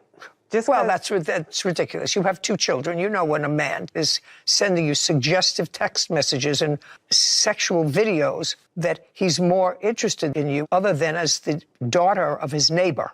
True. Okay, you're a smart cookie. You don't have to be a genius to figure that out. So you know. 1 second, I want to. Shh. What are you showing me? I don't know what this is. I want you to show me. There's screenshots. No. I'm not interested in screenshots. I'm interested in when, in this, you said to him, please don't show that to me anymore. Please don't communicate with me with regard to this topic. Don't show me any screenshots. I'm not interested. Just show me when you told him to stop. Here's the one that says, no, I'm not interested. I got to put my kids to bed. And then. Just a second. Madam, I don't want to embarrass you, but you gave this to me. Evidently, there's some intimacy here that you're stringing him along, which is what I think, because he says to you some sex act that he wants to do with you, and your response to him is, laugh out loud, I'm in bed. And he says, really, that's hot. He says to you, really, that's hot. Did you try your new toy? I assume that that's not an erector set or a gizmo. Did you try your new toy? And you respond to him, no, I got to put my kids to bed first. Not I got to put kids to bed. You said, no, I've got to put my kids to bed first. Don't you think that that's a lead on? I don't think so. You don't think so? Well, no. I'm sorry you don't think so, madam, but it is a lead on. Did he send you a sex toy? No. Did you buy it yourself? No. Well, just a minute, then why did you respond? Did you try your new toy? No, I got to put my kids to bed first. Your case is dismissed. You have no case. Goodbye. We're done. This court is adjourned. I am totally happy with her decision. This was nothing other than her trying to take advantage of me. I really don't agree with it. She kept asking for more and more and didn't really seem to care about myself and what's going on in my life. I wasn't trying to string him along or anything like that. The videos were my way of telling her I didn't want to be with her anymore. I sent them to her around that time in October. So he just told me he was going to help me out and do something for me, and it turned out it being something other than that, me doing more than what I was expected for his help. I'm not helping anybody out like that again. He lived in a 1-bedroom apartment, so I wasn't looking at him for any of his money. This is as much social as it is legal. Mm-hmm. You know how crazed I get when men take advantage of women, empty out their bank account. Mm-hmm. You know, women need to nest and they get involved with people who are unsavory. I really feel the same way about women who, I believe, use their sexuality or promises of sexuality to extract certain things from a man with no intention of ever making the fantasy a reality in order to get something. Especially something like a $30,000 asset. Right. She drove that $30,000 asset for $280 a month, which was the cost of her down payment and the one payment she made. She testified that she spent to get to work $680 a week for a lift. Yeah. So she paid a fraction. So with all the money that you save over 5 months that you had been spending to get to and from work, you have more than enough for a down payment to get yourself a car. And that way you're not taking advantage of somebody who thought that this was a relationship that was going someplace. Clearly, it was a one-sided relationship. And the harassment really had no grounds. I mean, I saw some of the text messages, and if it is truly harassment, there would have been more outrage at some of the things that he was sending. Don't ever text me again, lose my number. Right. There's multiple possibilities, none of which came from the plaintiff. Yeah, so nothing. No, it's just that I have to put my kids to bed before I do that. Yeah. Jason Gabriel is suing his former friend, Lawrence Sr. for money he gave Lawrence to run a boys' basketball team. Court come to order. All rise. Have a seat, everyone. Hello, Judge. Case 2167, Gabriel versus Senior. Thank you. You're welcome.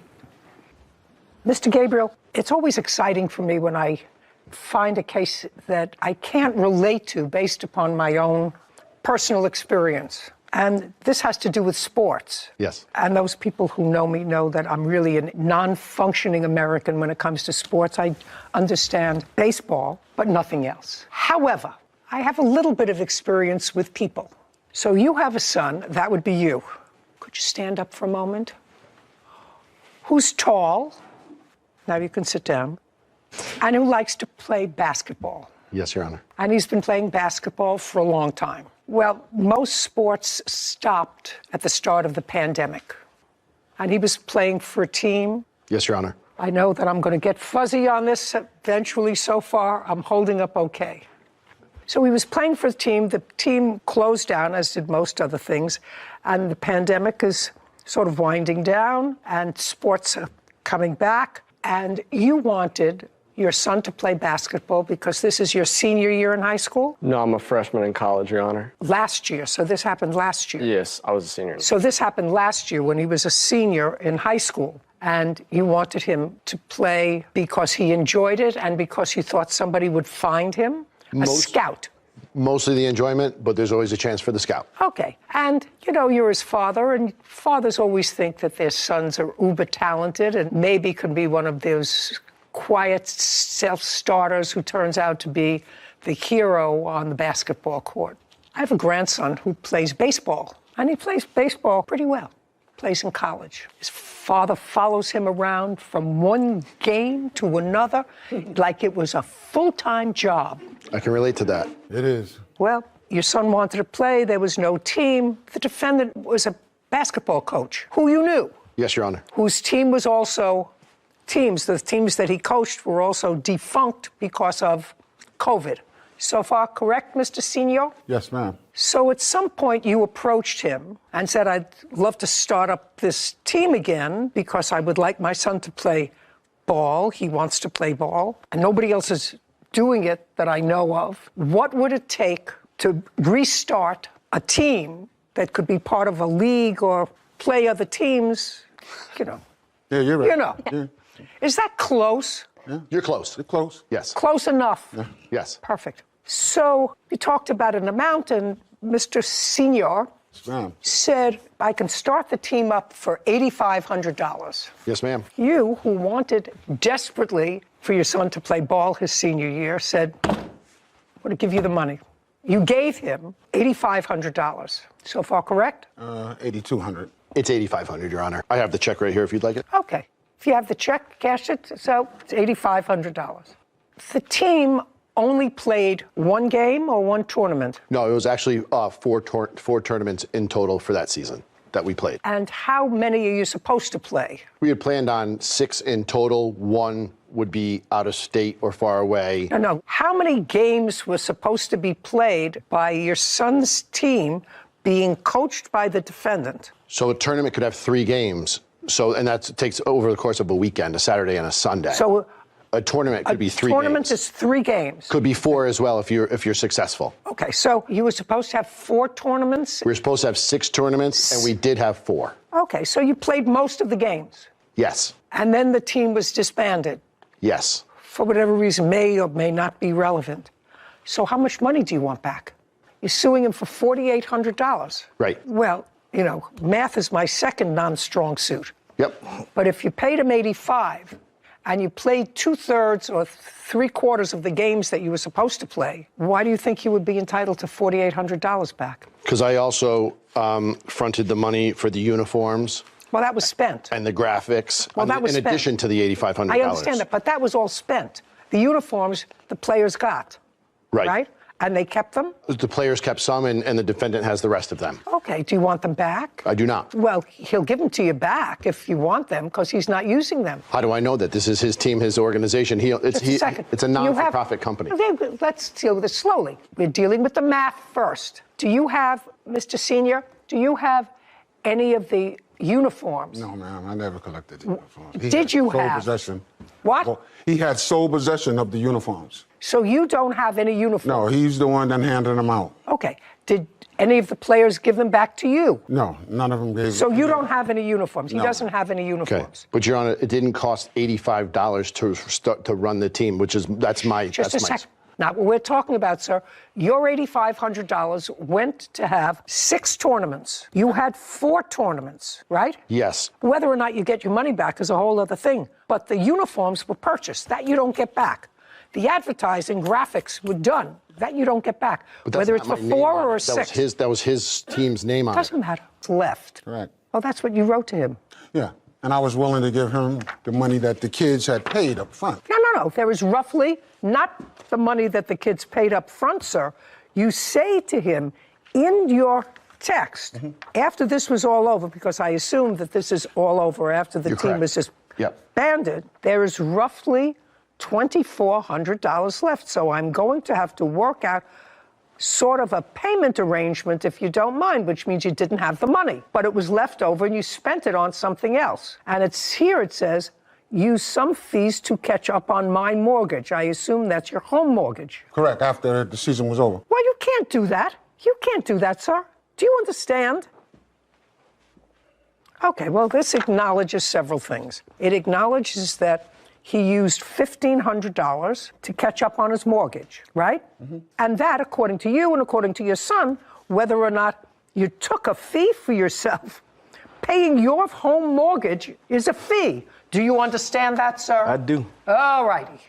So I sure do. You sure do. So $1,500, did you pay him back the $1,500? No, because at that point...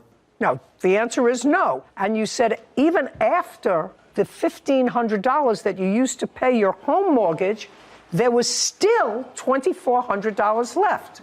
That's what you said in here. That's a yes. Yes, ma'am. Well, then you add 24 and 15 is 009 is $3,900. Yes. Even my rudimentary math suggests to me that that is a correct number. Well, that's minimally what you owe him, your mortgage payment and the $2,400 left. You're suing him for $4,800. Right. This acknowledges $39. Absolutely. Prove to me any more. So I went back to Mr. Senior and I said, I didn't necessarily believe that it cost $5,500 to run the team. I said, so therefore, you owe me $5,000. I said, you need to either get a loan and pay me back, or he said, I can't get a loan. I can give you $400 a month. I'd like to see the exchange. I said, if you're going to give I'd like to see the exchange. Just because you said, I think it's $5,000.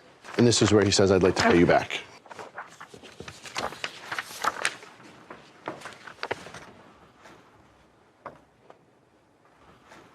This doesn't say anything about $5,000. And this is where I told him that he misappropriated money that was owed back to me, and that was his response. Just because you said it, he doesn't acknowledge here in his answer that it's $5,000. Silence cannot be construed as acknowledging $5,000. Even the math doesn't fit in. You played more than half the tournaments. So can we see how much the tournaments cost then, please? No, I'm not bothering. That's nonsense. Put something in a contract. You're a contractor. Have a contract. Right now, he owes you $3,900. And not for the uniforms? No. That has his team? No, he says he doesn't have the uniforms. Okay. And I didn't go to 7 years postgraduate school to discuss a basketball uniform, a pair of shorts, and a pair of socks. I don't care. The uniforms are $1,000. Well, then somebody's overpaying for a pair of shorts. $3,900. Judgment for the plaintiff. Thank you very much. We're finished. Thank you. Court is adjourned. I think it was unfair. I'm glad she ruled somewhat in my favor. Because he sponsored a team. And yes, did I do it for my son? I did. But there was 11 other young men that I did it for. Fighting amongst each other, poor discipline, and the lack of financial support from the kids. When you have a group of 18-year-old young men and you don't practice and you don't kind of reel them in and show them that you're the coach and that you run the team, it can get a little hairy. It is what it is. I did what I did for these young men. Sometimes it works out and sometimes it doesn't. Me and Jason's are friends. I don't think this is a deterrent. Always have contracts. Okay.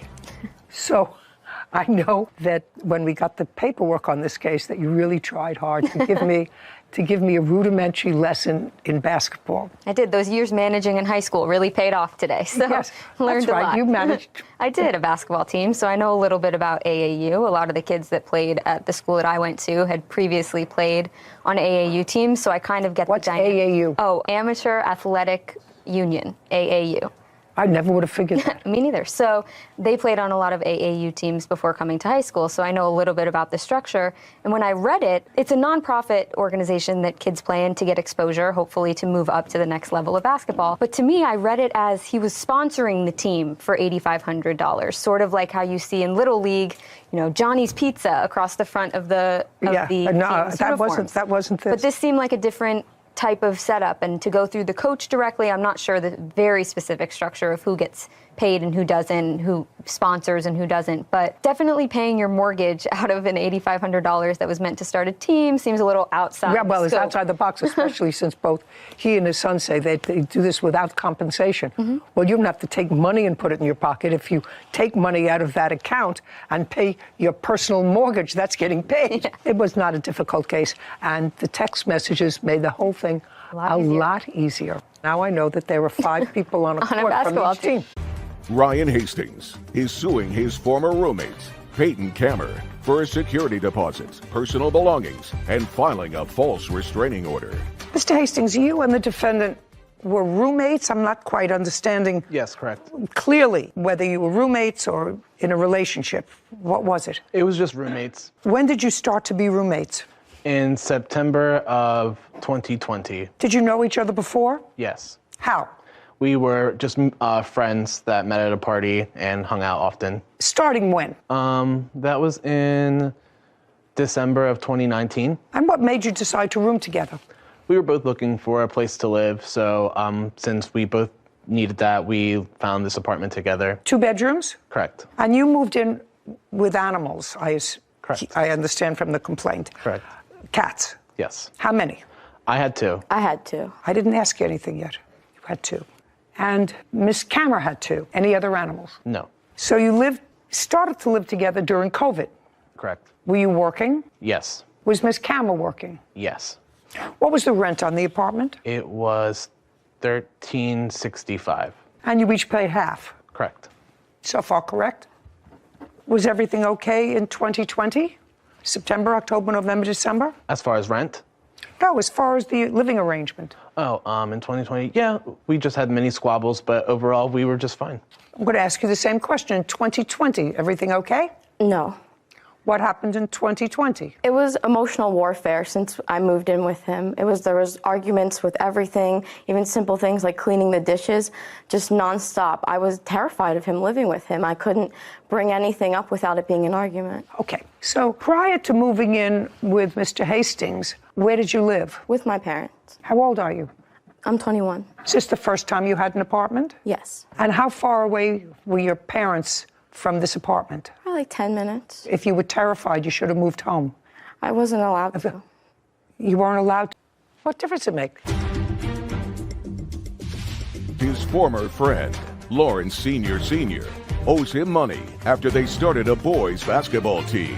Now, can you tell me why the tournaments were cut short, sir? There was a number of reasons, Your Honor. One of them was right from the start, both me and my other son tried to discourage Mr. Giamni about forming a team of that age group. Okay, I don't want to get back into that, sir. You took his money, you played 4 out of the 6 tournaments. How much were you paid to coach out of this $8,500? I wasn't paid anything. Did you?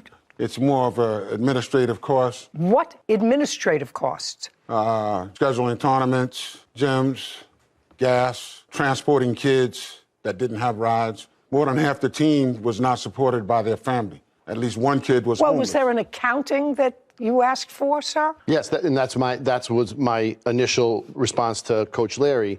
Was yes, he told me $8,500 to start the team. No, I'm asking you an And then I accounting at asked the him- end of the day. I asked him where the money went. Like, could he account for $8,500 in addition to $1,600 that other kids paid to play? That's how I was going to get my money back.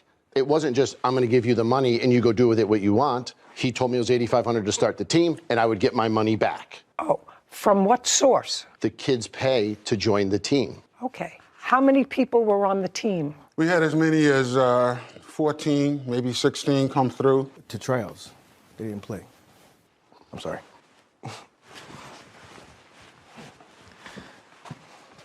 How you doing, Your Honor? How am I doing? I've been better. You're his son? Yeah, I actually run the program yes. with him. Yes. Okay, good. So how many young men were playing basketball? On the team that you're talking about that's in question, I believe there was as many as 10 to 12 that actually came. The numbers vary because we're talking about 18-year-old children that come and go as they please. They don't really want to be that. 18-year-olds are maybe children to their parents. They're not 18-year-old children. When it comes to this, then well, responsibility part, yeah. I don't know. I'm old, I guess. They're children to me still.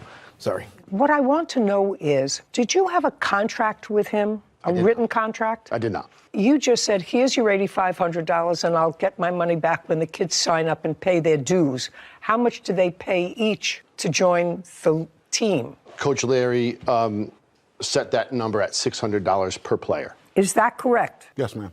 Can we tell you where that number comes from?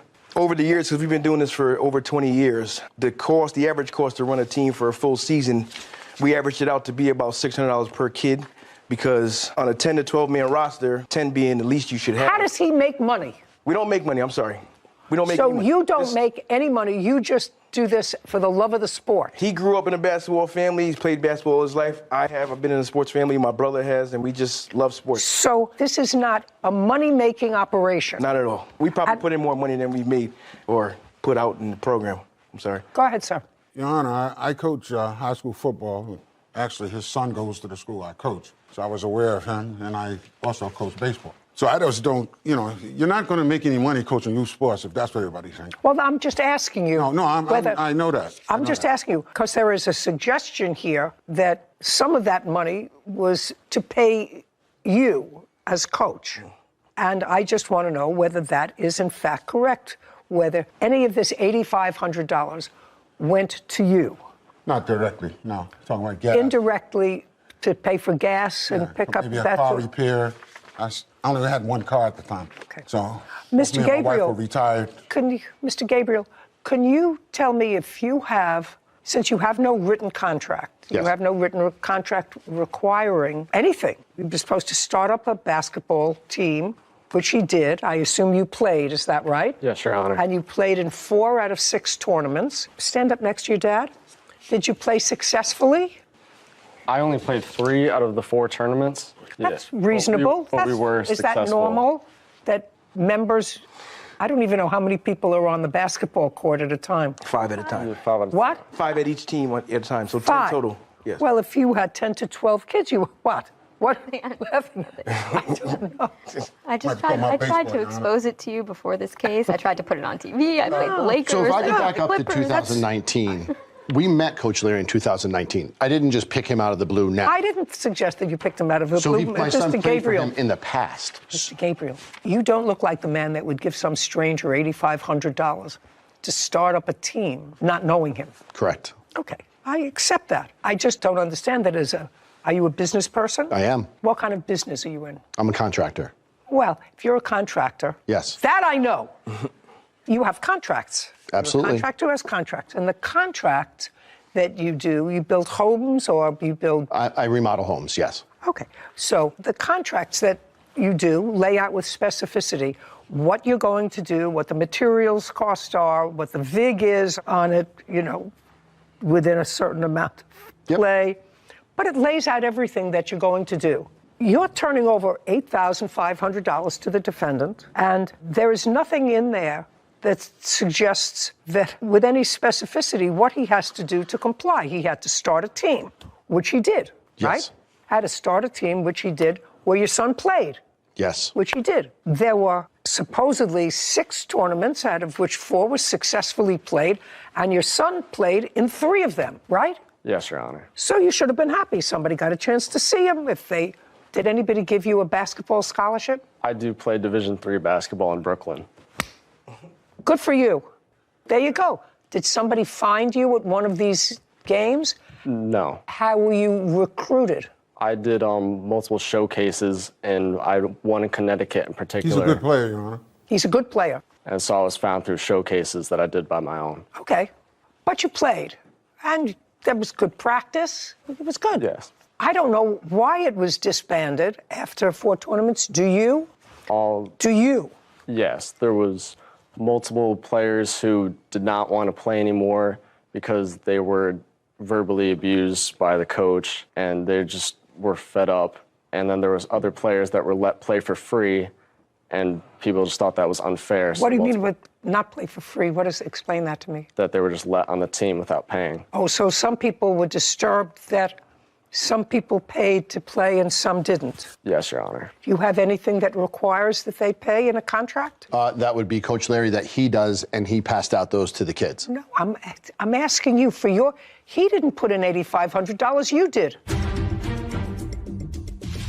Sin Gabriel is accusing his former friend, Lawrence Sr., of owing him money after their boys' basketball team ended. Go ahead, sir. I put the money to the team. He runs the team. I can't tell him how to run his team. No, would you have a contract, sir, that tells you what your $8,500 was to be used for and the expectation that you were going to get that money returned to you via fees that were paid to each individual player? That has to be it. And in the event that they don't pay, who's going to pay? Well, I do have a text message from the defendant saying, I did not use all the money. It did not cost $8,500, Okay, and I will pay you back. That's what I would like to see, because it was disbanded for whatever reason. All your reasons, sir, are hearsay.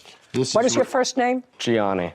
Gianni, the reasons are hearsay. Why people left, they didn't like to be yelled at, they didn't like some people. That's all stuff that I can't process as a jurist in my head. All I know is this is a contract case. So now he paid $8,500, and did you, Mr. Senior, at some point say the $8,500 hasn't been all used up, and I'll give you back some of the money? No, I didn't. Okay. And this is also a text message saying he used it for his mortgage and that he agreed to pay me $400 a month to pay back the money. Coach, fees to catch up on my mortgage, use some fees to catch up on my mortgage, at least $1,500. And between operating costs, there is roughly $2,400. Got it? Yes, Your Honor. Saw the truck move, did you? Yes, it did. When you were pulling in next to it? Yes, I was. When you were pulling in next to it? So that didn't happen because there was an earthquake. That happened because you hit the truck. Yes, Your Honor. Fine. Now we understand each other, Mr. Pena? Yes. Great. That's a yes. Okay. Can I see pictures of your truck, please, and the estimate to repair it? Yes, Your Honor.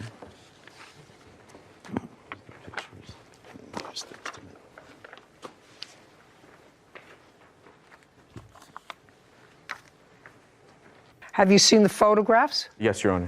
Okay. Totally consistent, right? Okay. Mr. Miller, you're from California? Yes, Your Honor. Do you regularly teach today? Yes. So you had to take a day off. Yes, I have a substitute today, yes. How many days off are you allowed? 10 per year. I've accumulated quite a few because I don't take many days off. You get paid for those days? I get compensated because I have sick days or personal necessity days. The reason I'm asking you these questions, Mr. Miller, because it's no question that you are entitled to have your car fixed. But that's, to me, even though that's all you're requesting, I think the fact that Mr. Pena allowed his son to drive a car without insurance and without a license, not only without a license, but knowing that his son took a driving test the month before and failed it, which means that he was not a good driver. Not a good enough driver to get a driver's license. And I have a lot of people in my family that don't drive well, that I don't like to be in the car with. But they all have driver's licenses because they managed to pass a driving test. So I know that you are only requesting the $1,524, but I'm actually awarding you $2,500. Thank you, Your Honor. And that's for the aggravation of, instead of Mr. Pena saying to you, I'm sorry, my son hit your car, because either his son lied to him. Your Honor, can I say something? Either his son lied to him, or his son told him the truth, but he lied to me. And he's the grown-up. He set an example for his son that said it's okay to break the law. Not only for you, because you take the car to school. Take the car to school, even though you failed. Take the car to school. And it has no insurance. If you hit somebody in that car and you seriously injure them, that car has no insurance. Car has no insurance. He has nothing to lose. Car has no insurance, but the person who he hit, person whose property he may have destroyed, they have no recourse. You You understand, sir? That's a bad parental example. You want to say something to me or not? Yes, I do.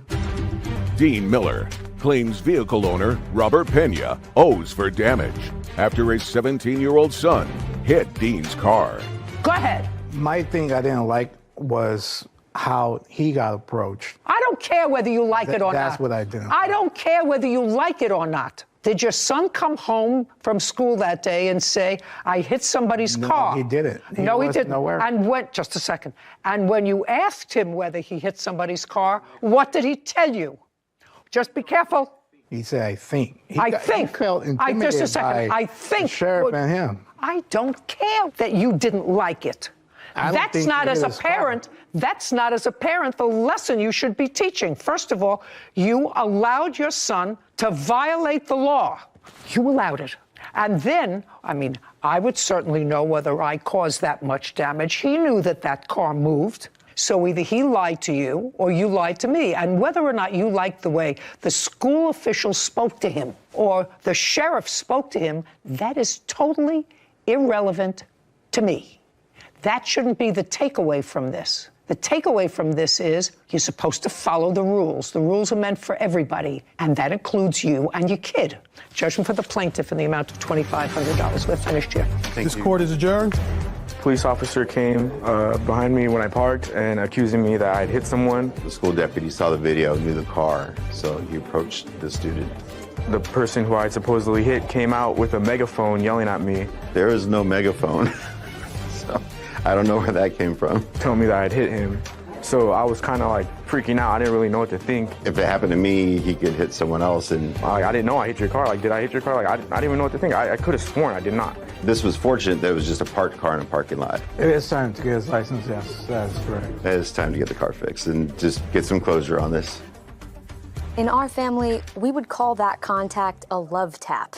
And as someone who has had a few run-ins potentially with stationary objects, I will tell you. Not potentially. I will tell you, you know when you hit a stationary object, even if it's just a light little love tap.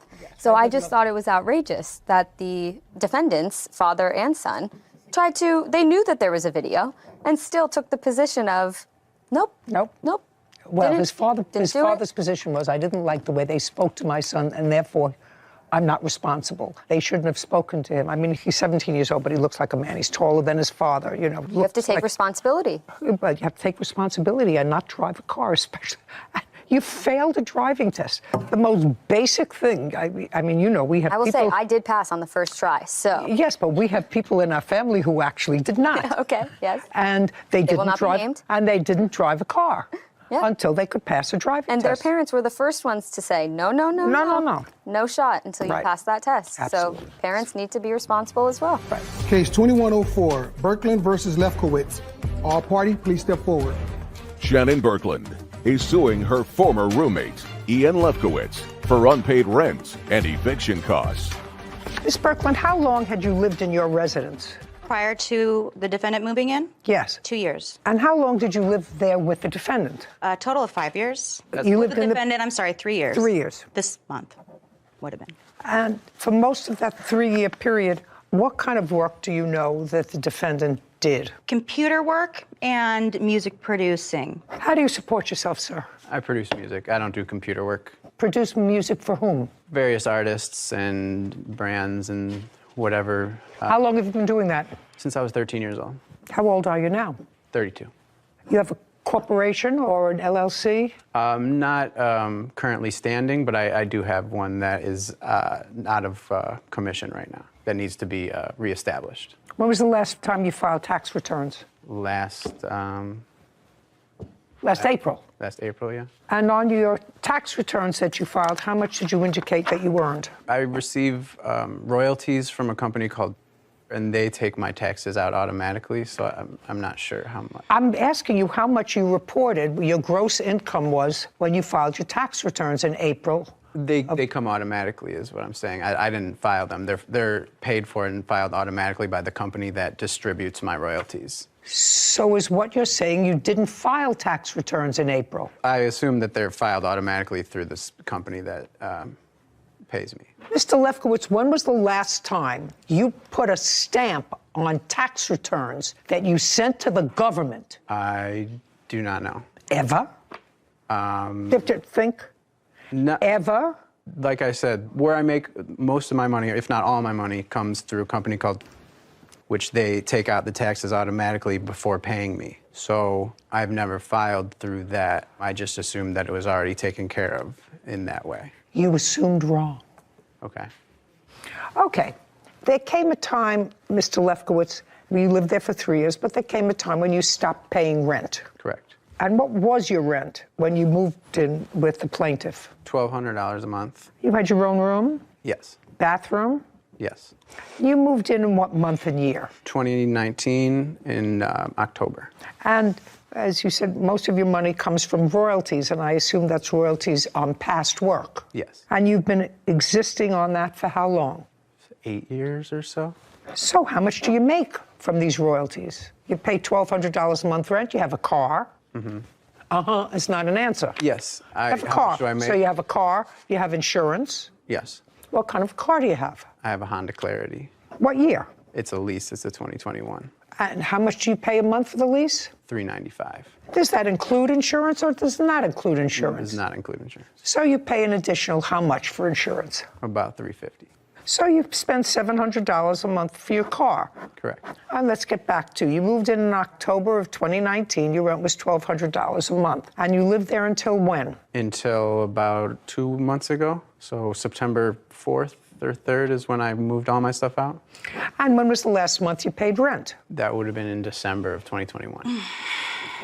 So you lived there January, February, March, April, May, June, July, August, and part of September. So at least 8 months that you lived there and didn't pay rent. Mm-hmm. Well, I wasn't there for August, pretty much the Your entire- things were there. Sure. If your things are there, you're there. Okay. Because that's part of what she's suing for. Rent that you didn't pay. Mm-hmm. Are you still living there? No, Why not? I was evicted. When? The exact date is August 2nd. I do have my paperwork for notice to vacate and all that. Just a second. Sure. On August 2nd of 20... I'm sorry, that was the court date, and that's when the judgment was made, was August 2nd. And when did you move out? 2 weeks later. That's not true. And you were evicted for non-payment of rent? Yes, for 2 months. Yes. Just a second. You were evicted for non-payment of rent? Yes, for 2 months. Well, show me that it was for 2 months. I just want to see that it was for 2 months and what 2 months those were. That page right there.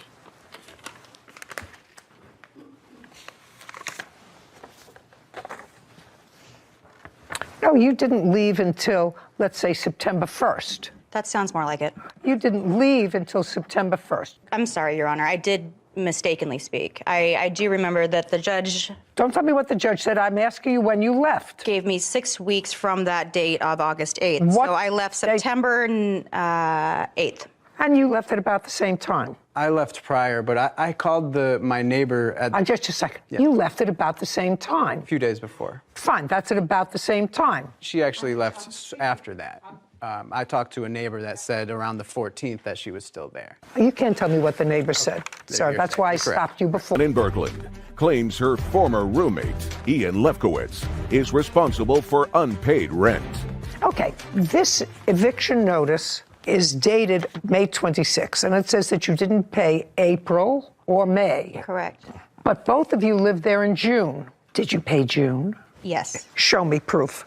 Show me proof that you paid June and July. Show me proof. You didn't pay April and May. Show me proof that you paid. My proof? Your proof. Is in the fact that I don't owe any rent except for when the moratorium lapsed and I... No. I don't have a receipt. I don't have a receipt for payment. Then just say I didn't pay rent for June and July. I did not pay rent for June and Well, July. just answer that question. So you didn't pay rent Correct. for Yes. June and July. Yeah. Here we go. And you didn't pay for April, May, June, and July. I know you didn't pay for August. There's no question you didn't pay for August, and you were actually there in August, so you didn't pay for 5 months. I guess, yes. Okay, yes. And the reason that you didn't pay rent for those 5 months was what? I had spent all my savings on paying rent, and I had none left.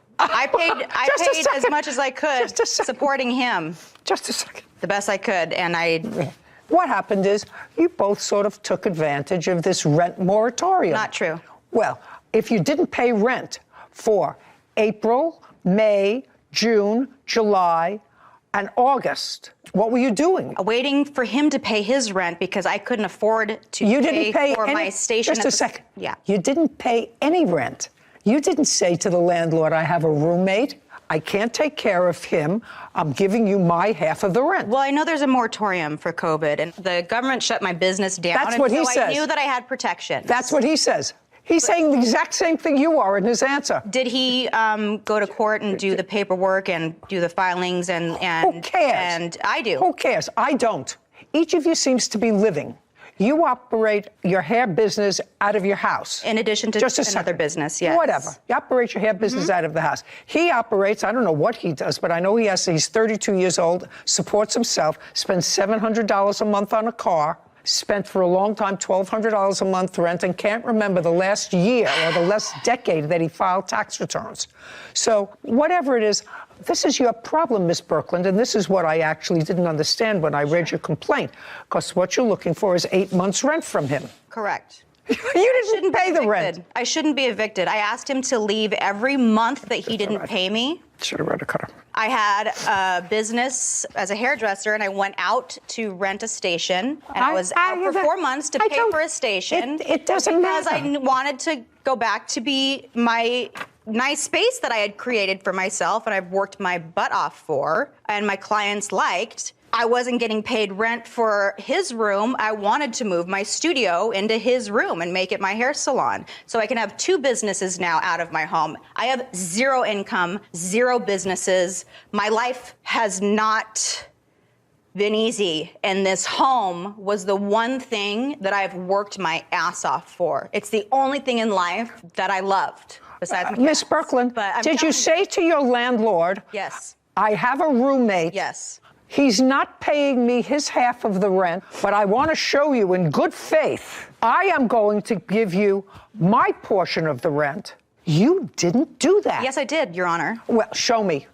Just a second. Show me. All I know is they say this is your evidence for the full amount of the rent for April and May.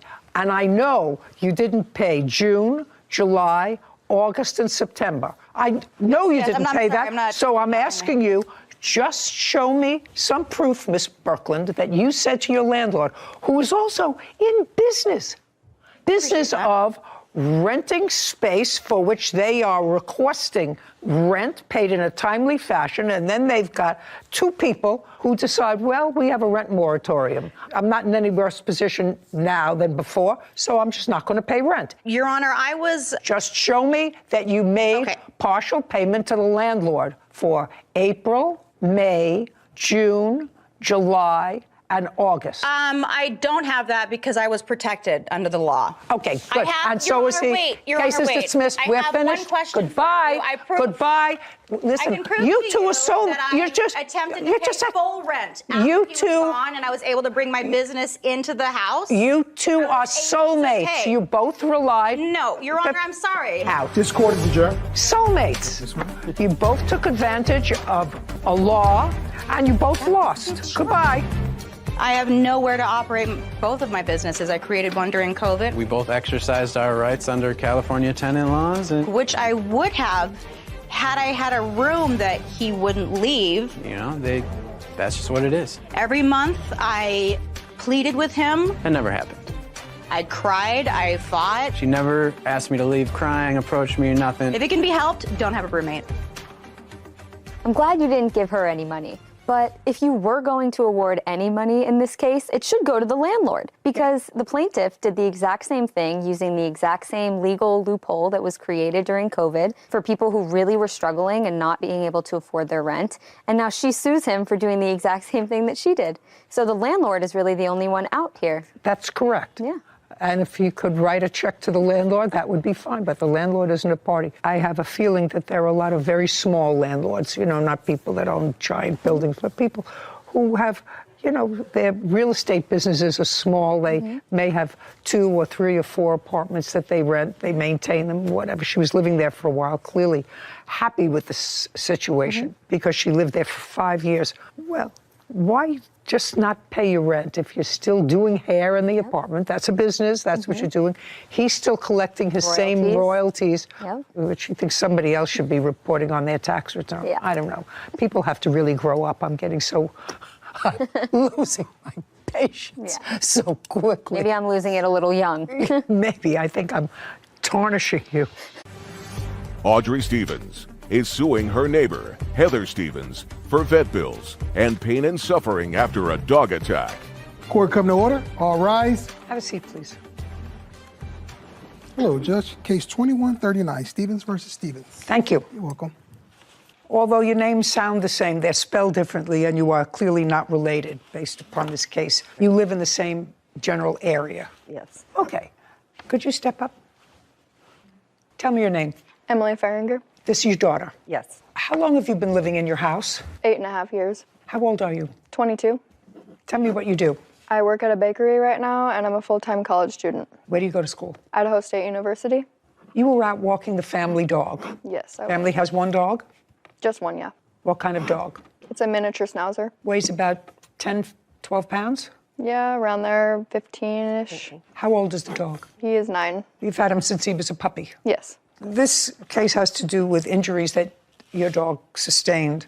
Yes. And the payment of vet bills by the defendant, who you allege has 2 dogs unleashed that attacked your dog while you were walking. Correct. Him. Just one dog. One dog. One. One dog attacked our dog. You have a pit bull? Yes, ma'am. What color? White and brown. How old? She's 5. Is that the only dog you have? Yes, ma'am. Okay. Tell me what date you were walking the dog that this incident happened. July 26, 2021. Time?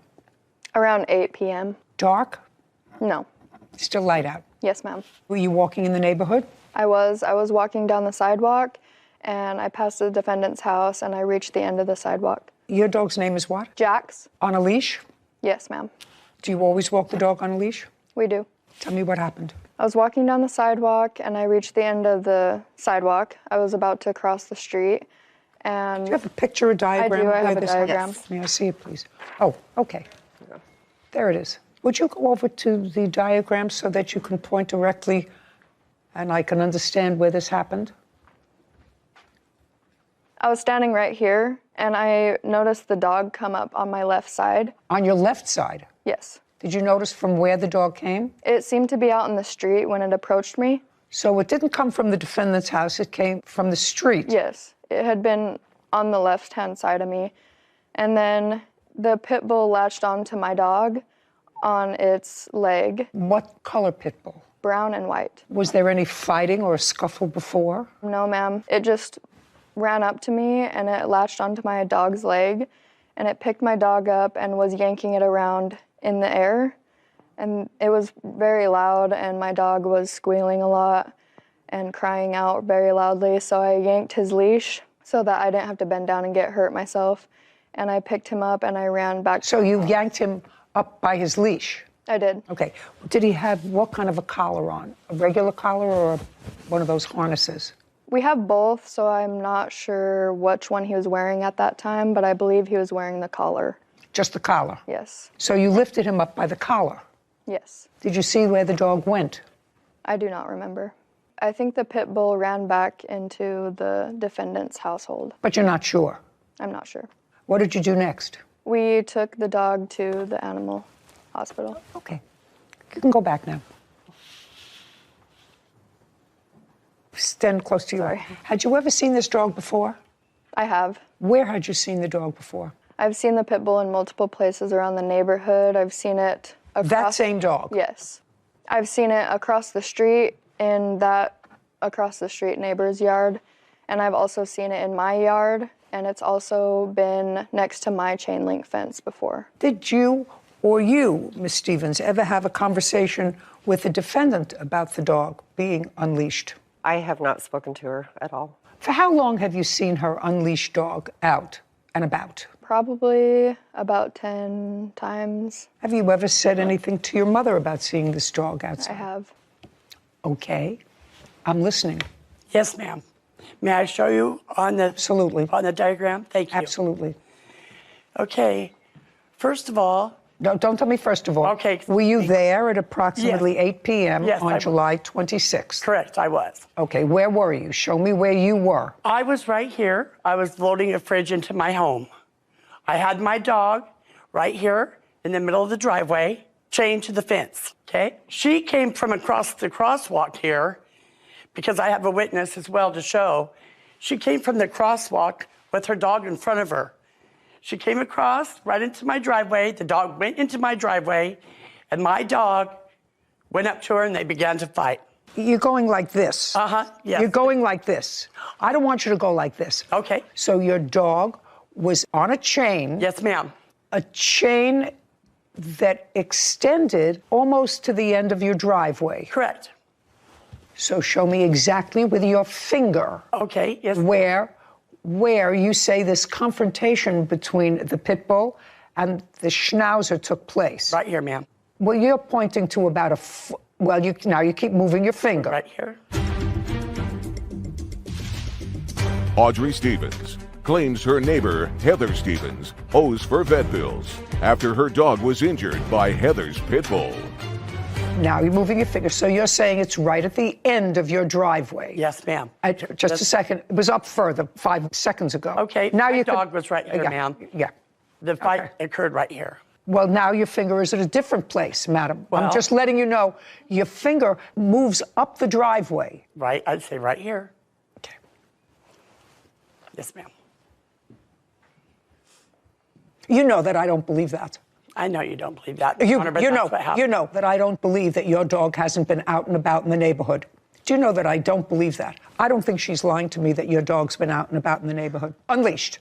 No, ma'am. I don't let my dog off a leash. We do have pictures of the dog as well, if you'd like to see those. Oh, do you? We Yes. You mean out and about? Yes. Oh, I'd like to see that. And this is after. Shh. Sorry. I don't care before or after. Yeah. She just said, I don't let my dog go out without a leash. Well, this is the injury.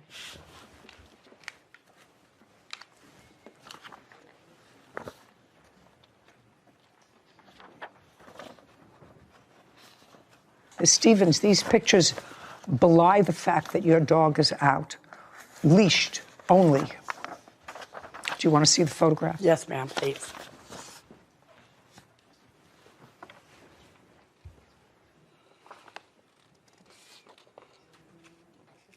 Yes, Your Honor, I do see that, but I was outside with my dog at that time. I don't care whether you were outside with your dog or not. You said your dog is never out without a leash.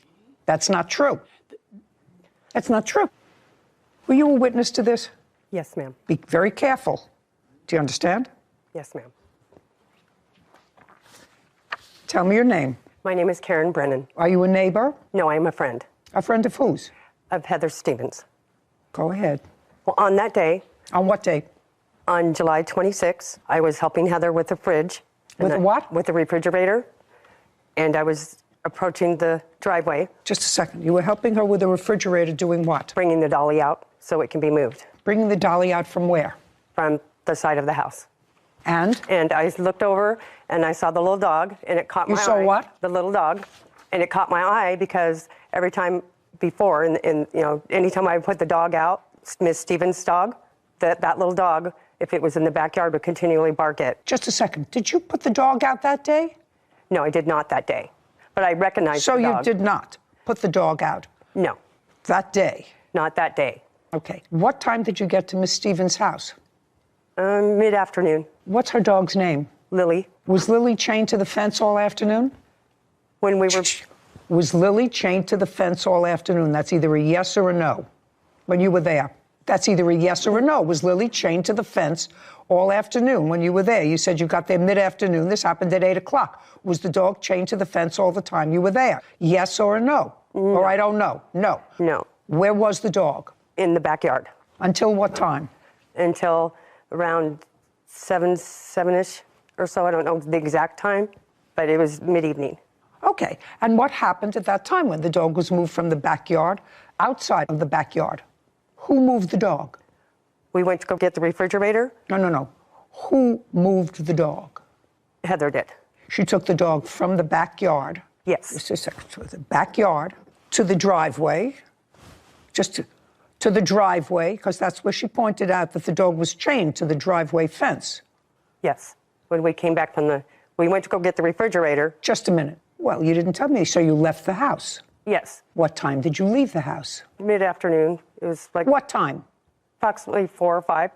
Okay. And the dog at that time was where? With us in the vehicle. So you had the dog in the car, so the dog was in the backyard. Yes. And then from the backyard, the dog went with you in the car. Correct. And then what? And then we picked up the refrigerator, and we came back, and then she had chained her. Okay, so from the car,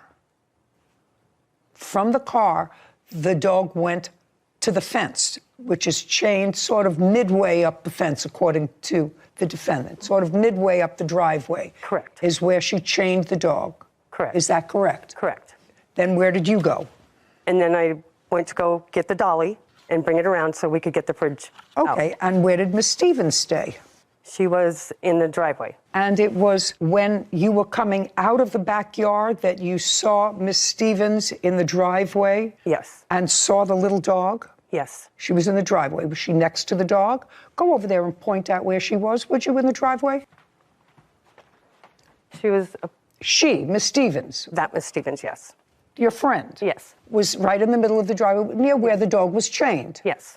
And show me where the defendant's house is, because you had been in the house earlier that day. Point on that diagram where the house is. Right here. Where it says defendant. Yes. That's the whole house. And where's the front door? Right here. Up there. And where's the porch on the front door? Right there. Okay. Now, that's not where she was. She was in the driveway. Correct. Okay, now go back. Now I'm going to read to you what your friend Miss Stevens wrote and swore to in her answer. I was standing on the porch, maneuvering the fridge inside, and I saw a little dog sniffing around and walking up my driveway. She said she was on the porch. Well, she was back. That's where she said she was, on the porch. I know the plaintiff's dog is a barker since it has come to the backside of my property and barked at my dog through the fence. The dog walked all the way up the driveway to where my dog was. Now, you want to think back? Miss Stevens says she was standing on the porch. You were very certain she was standing mid-driveway right near her dog. Which one is it? Well, we were trying to maneuver the fridge, so we were back and forth. No. Which one is it? Was she on the porch, which is all the way at the other end? Yes. Or was she mid-driveway? Mid-driveway. She was mid-driveway. So Miss Stevens lied when she said she was on the porch. Audrey Stevens is accusing her neighbor, Heather Stevens, of losing control of her pit bull. Heather claims Audrey's dog ran onto her property. So Miss Stevens lied when she said she was on the porch. That's what she says in her answer. I was on the porch when this happened. You understand? Do you understand? Yes. Sit. Can I see your vet bills, please? Your Honor, I have a video of my dog. Can we present the video that I have brought? You mean for that day? Yes, ma'am. No, not for that day. No, not for that day, but just to show you that my dog is not vicious. That she likes to play with little dogs. Clearly not on this day. She didn't like to play with other dogs. That dog is constantly barking at my dog in the backyard, and that's the only... My dog loves dogs. I have obedience records. Miss Stevens. Yes. I want you to understand something. Yes, ma'am. Whether the Schnauzer is a barker or not a barker, I told you, I didn't believe you when you told me that her dog was off leash. I didn't believe that. Either you or your witness lied. I don't know which one. So I'm going to have to assume it was your witness. Do you want me to assume it was your witness or you? So one of you lied. She says you were in a totally different place. She was coming out from the backyard. That's where she was. She had gone to get the dolly. You said you were maneuvering the refrigerator up on the porch. Yes, ma'am. Well, who is telling me the truth? You want to tell me? It was a very hectic day. It was a very hectic day. Yeah. And I have photographs of your dog, despite the fact that you tell me that your dog is never off leash. always on leash. I have 3 photographs taken 3 different times of your dog being off leash. Now, there's no question that your dog caused the injuries to the dog. This has been going on for over a year in court. They dismissed it in criminal court, and there's a reason why they dismissed it. Just a second. Yes, You're going to try to tell me why they dismissed the case in criminal court? You have a document. I mean, I understand that they filed a criminal case against you. There was a criminal case that was dismissed, Your Honor. That's okay. That has nothing to do with this civil proceeding. You know, somebody may not want to put you in jail because you let your pit bull roam around without a leash. Somebody may not want to put you in jail, but you are clearly responsible for this dog's injuries. You are. If you have a pit bull, and pit bulls can be dangerous dogs, they can turn on a dime and cause serious injury. Pit bull lovers, I don't want to hear from you. I've been going through it for 25 years. Some of them are nice. Some of them are not nice. But when they're not nice and they turn, they have configurations that can cause a great deal of injury. One killed a woman who was babysitting for it. I understand you. Understand. I believe, may I say something? I believe that a dog is how it was raised, okay? I've raised that dog from a baby. She's never been mean like that. That dog that lives next door, which is Miss Stevens' dog, yaps at my dog every single day. She goes outside, yaps at her. So what you're telling me is your dog, so if what you're telling me is that your dog had the right to be aggravated because the dog yaps at her all the time, that's not a reason to let any dog, but especially a dog that has potential to cause injury, out without a leash. And you do that regularly, and you can't do that. Your Honor, can I also add that I did have a brief interaction with Miss Stevens on the day that it occurred, and it seemed like she did come out of the street with the dog. I don't believe she was in the driveway. She offered help for me. She did? Yes, before I went home. And where was not she? To interrupt, but we also have video of her acknowledging fault with the officer's body cam video. What is that? They have a body cam on when he was talking to her, when she said she's really sorry and she's going to pay the vet bill. Oh, may I see that, please? I was getting ready to take her for a walk. We were moving in a fridge. Oh, okay. And she jumped out of the car when she seen that little dog, because I was getting ready to get in the car and Gotcha. right on the corner here. Okay. So were they just across the street then? No, they were right here. They were just right here on the sidewalk. Okay. I'm going to pay the bill, I know, and whatever I got to do. Yeah, so she's down at the clinic now. It was a bite on him, on the shoulder, I think. On the shoulder? Yeah. Okay. And she was just protecting me. Sure. That's all. And I'll pay the bill. Now you're responsible. And I want to for, apologize. Sure. I feel bad. I do feel bad about it. I do love dogs. I'm a dog lover. And I do feel bad. And I believe she just said, the defendant just said that she was in the street when that happened. It was in my driveway that happened, Your Honor. I'm just saying, we want to be honest. Was your dog on a chain? My dog was on a chain, Your Honor. Another thing, I never got my side of the story added to that at all. It was all one-sided. The whole police report was one-sided, Your Honor. I didn't look at a police report, I madam. have one right here. Just a second. I didn't look at a police report. I listened to you. Yes, Your Honor. And I listened to your witness. Yes. And you and the witness that you brought told 2 divergent stories, 2 totally different stories. She was your witness. Yes. Easily confused, but she was your witness. And you should have prepared her better, consistent with what your answer was. Do you understand? Yes, Your Honor. I wasn't trying to... Very, very good. Okay.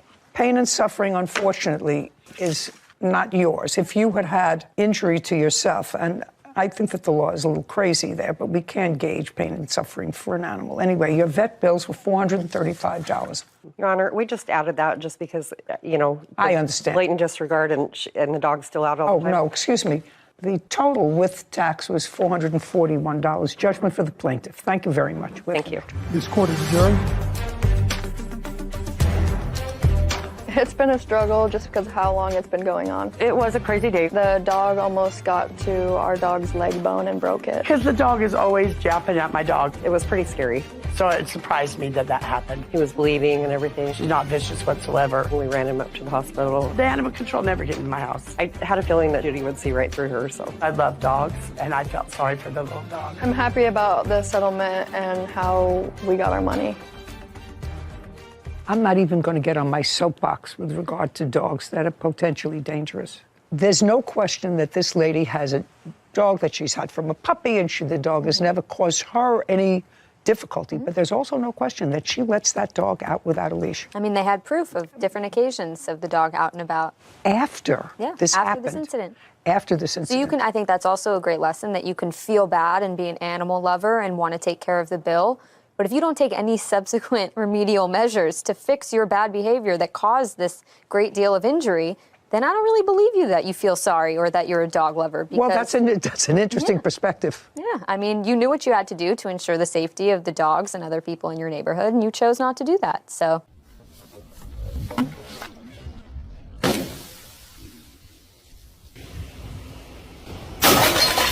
Oh.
Oh no!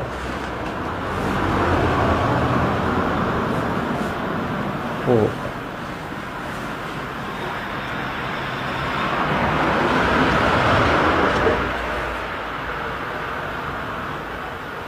No! Oh. Ah! No! No! No! No! No! No! No! Oh. No. Ooh.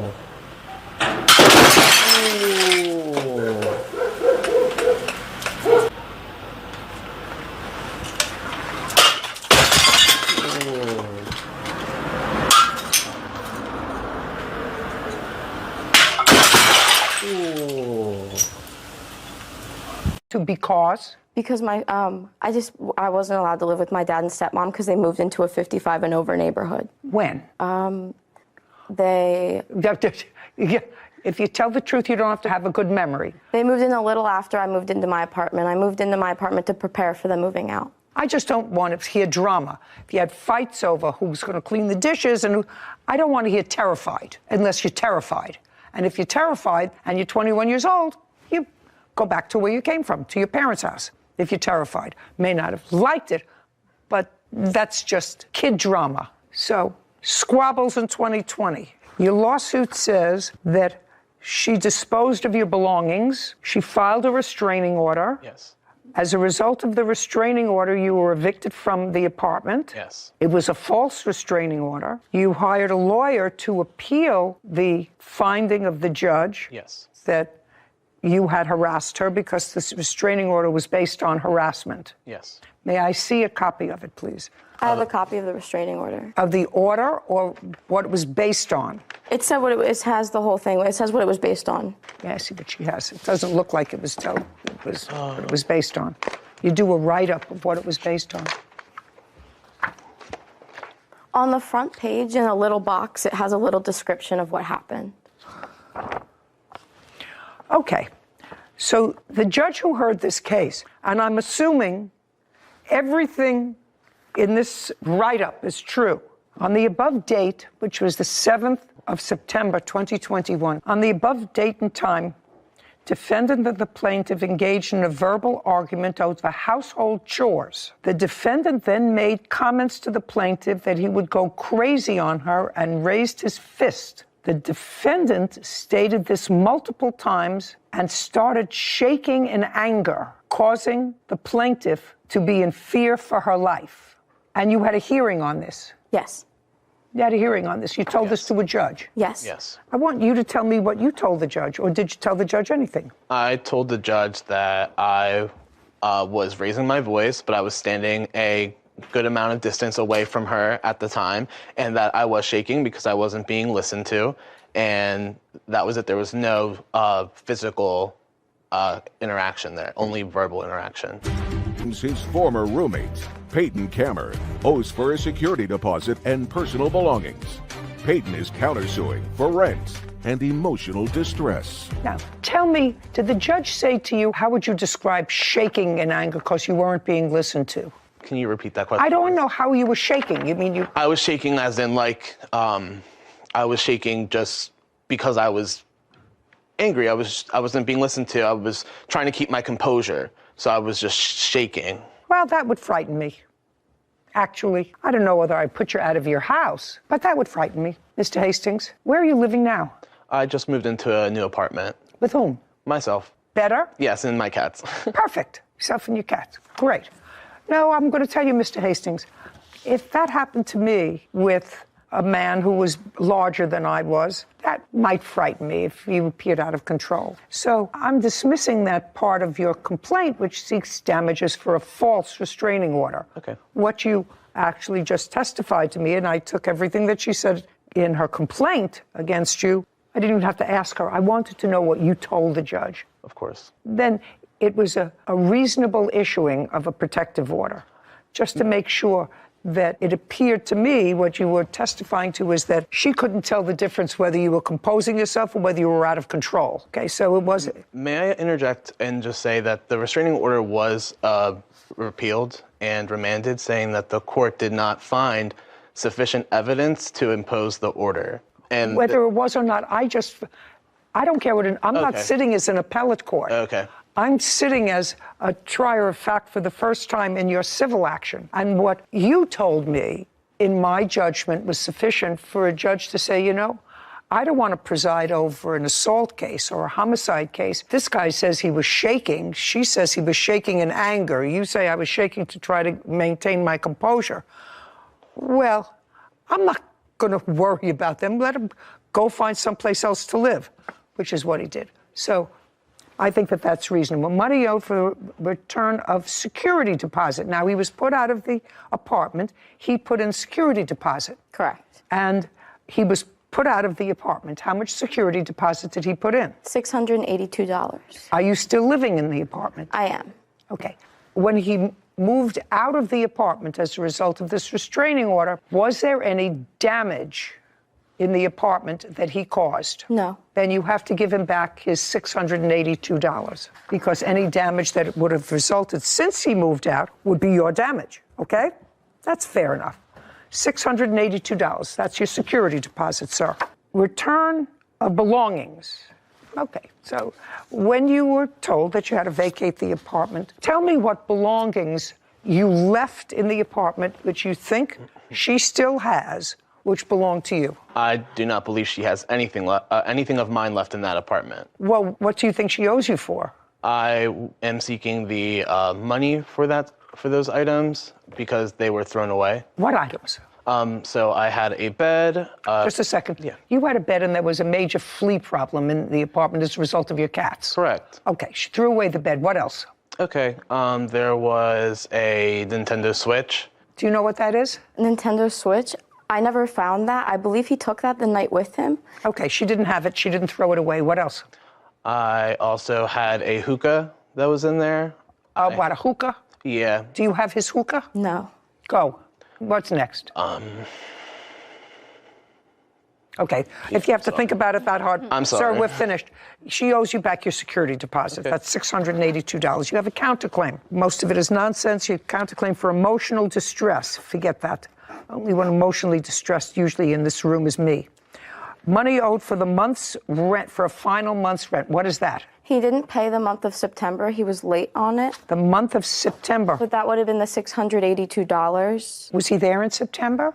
September 1st would have been the day that the money was due. No, when did he vacate the apartment as a result of your restraining order? September 7th, when the night of the mistake, but he was late on rent often. $682, that's what he gets. Yes. As he gets a security deposit back. Your counterclaim's dismissed. We're finished. Thank you very much. Thank you. This court is adjourned.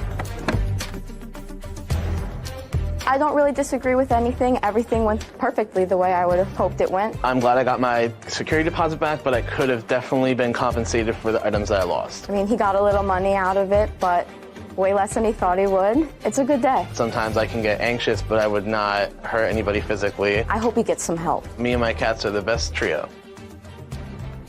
You know, I remember from a very early period in my life when I started college that I wasn't really good at having a roommate. I think you must have passed that on to me. I did, especially one that you don't love. You know, it's hard enough to live with somebody that you love. You know, they get irritated. You know, she said they fought over dishes and not doing the dishes. Well, you know, you've lived with us, so, you know, I have that argument all the time. But I love him.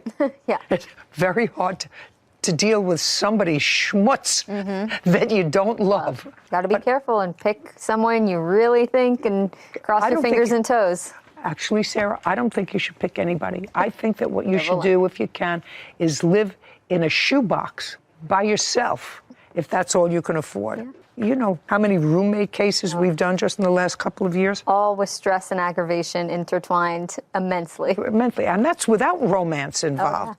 I mean, this young man, who looks like a perfectly reasonable young man and very honest, said he told the judge that he was shaking. I said, well, describe to me what you were doing.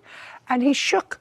And I would say that's that's a little crazy. out there. She was getting under his skin. There's no question she was getting under his skin. Middle of COVID, everyone's inside. You could tell she was getting under his skin. She was terrified. You know, she's 21 years old. Yeah, a little dramatic. Anyway, I think it ended okay. Dean Miller is suing vehicle owner Robert Pena for damage after his 17-year-old son hit Dean's car. Court come to order. All rise. Have a seat, please. Hello, Judge. Case 2076, Miller versus Pena. Thank you. You're welcome. Mr. Pena, is that your son? Yes, it is. The one who was driving the car? Yes. Okay, good. You stand up next to your father. Mr. Miller, is your claim that the defendant's son hit your car that was parked in a parking lot? Yes, Your Honor. And it was parked in the parking lot of a high school? Yes, Your Honor. Do you work in that high school? Yes. As what? I'm a teacher. What do you teach? I teach what's called on-site continuation. It's a continuation classroom for 10th through 12th grade students. Do you go to that school? Yes, Your Honor. Okay. On what date did you park your car when you allege it was hit? That was on March 8th, Your Honor. You were in school that day. Yes, Your Honor. Now, you should know that in reviewing this case, Mr. Miller, because he was not there when his car was hit. Correct. Correct? And so he alleges that it was you who hit his car and then left the scene. Your father said it was not you who hit his car, and there's no proof that it was you who hit his car. That's what your father said. Before you answer my questions, I'm going to tell you that Mr. Miller has a video that he says was taken by school cameras that were zoned onto the parking lot that demonstrates that you actually did hit his car and leave. Do you understand? Yes, Your Honor. So now we're going to go back to March 8th, and you're going to tell me what happened with Mr. Miller's car. So I drive myself to school every day, or at the time I was driving myself to school because that was my only way of getting to school. Did you have a driver's license? At the time, no, I did not have a driver's So you were driving a car without a driver's license? Yes, Your Honor. And what kind of a car were you driving? It was a 1991 Camaro. Where did you get the car from? Me and my dad had gone off the street. It was a project car. How old are you? 17. Did you try to take a driving test? Yes. When? Back when I had turned 17, actually, in February of last year. And you didn't pass it? No. Did you take the written test? No. What did you take in February? The practical test. Just the practical test, the driving test. Yes. And you failed that. Yes. So despite the fact that you failed that, you drove the car, and your father knew that you were driving the car without a license. That's a yes or a no? Yes. Was there insurance on this car, Mr. Pena? No, there wasn't. So no insurance, no license. So far, not good parenting. You understand that, Mr. Pena? Yes. Great. Okay, so you drove yourself to school and? There's a parking lot that all the students, teachers, anyone who goes to school, really, they can park Yes, at. nobody suggests you were trespassing in a place you weren't supposed to be. Yeah, so every morning I would park in. Not everyone, look at me.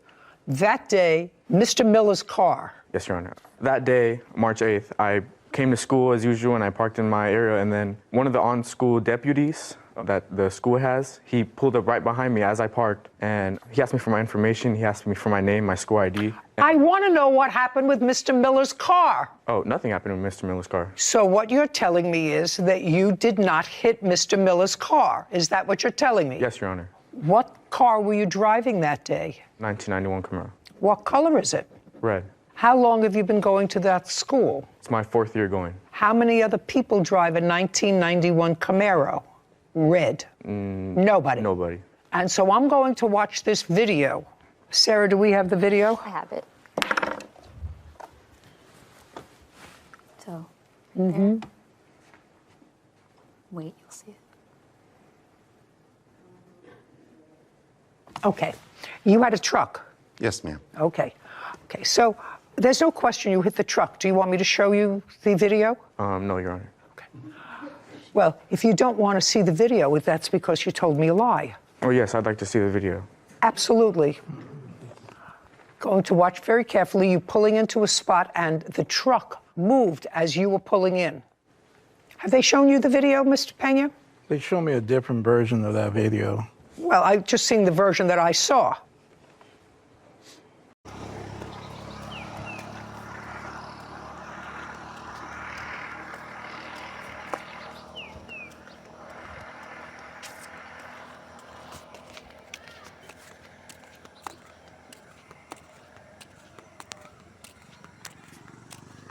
¿Qué?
Hey,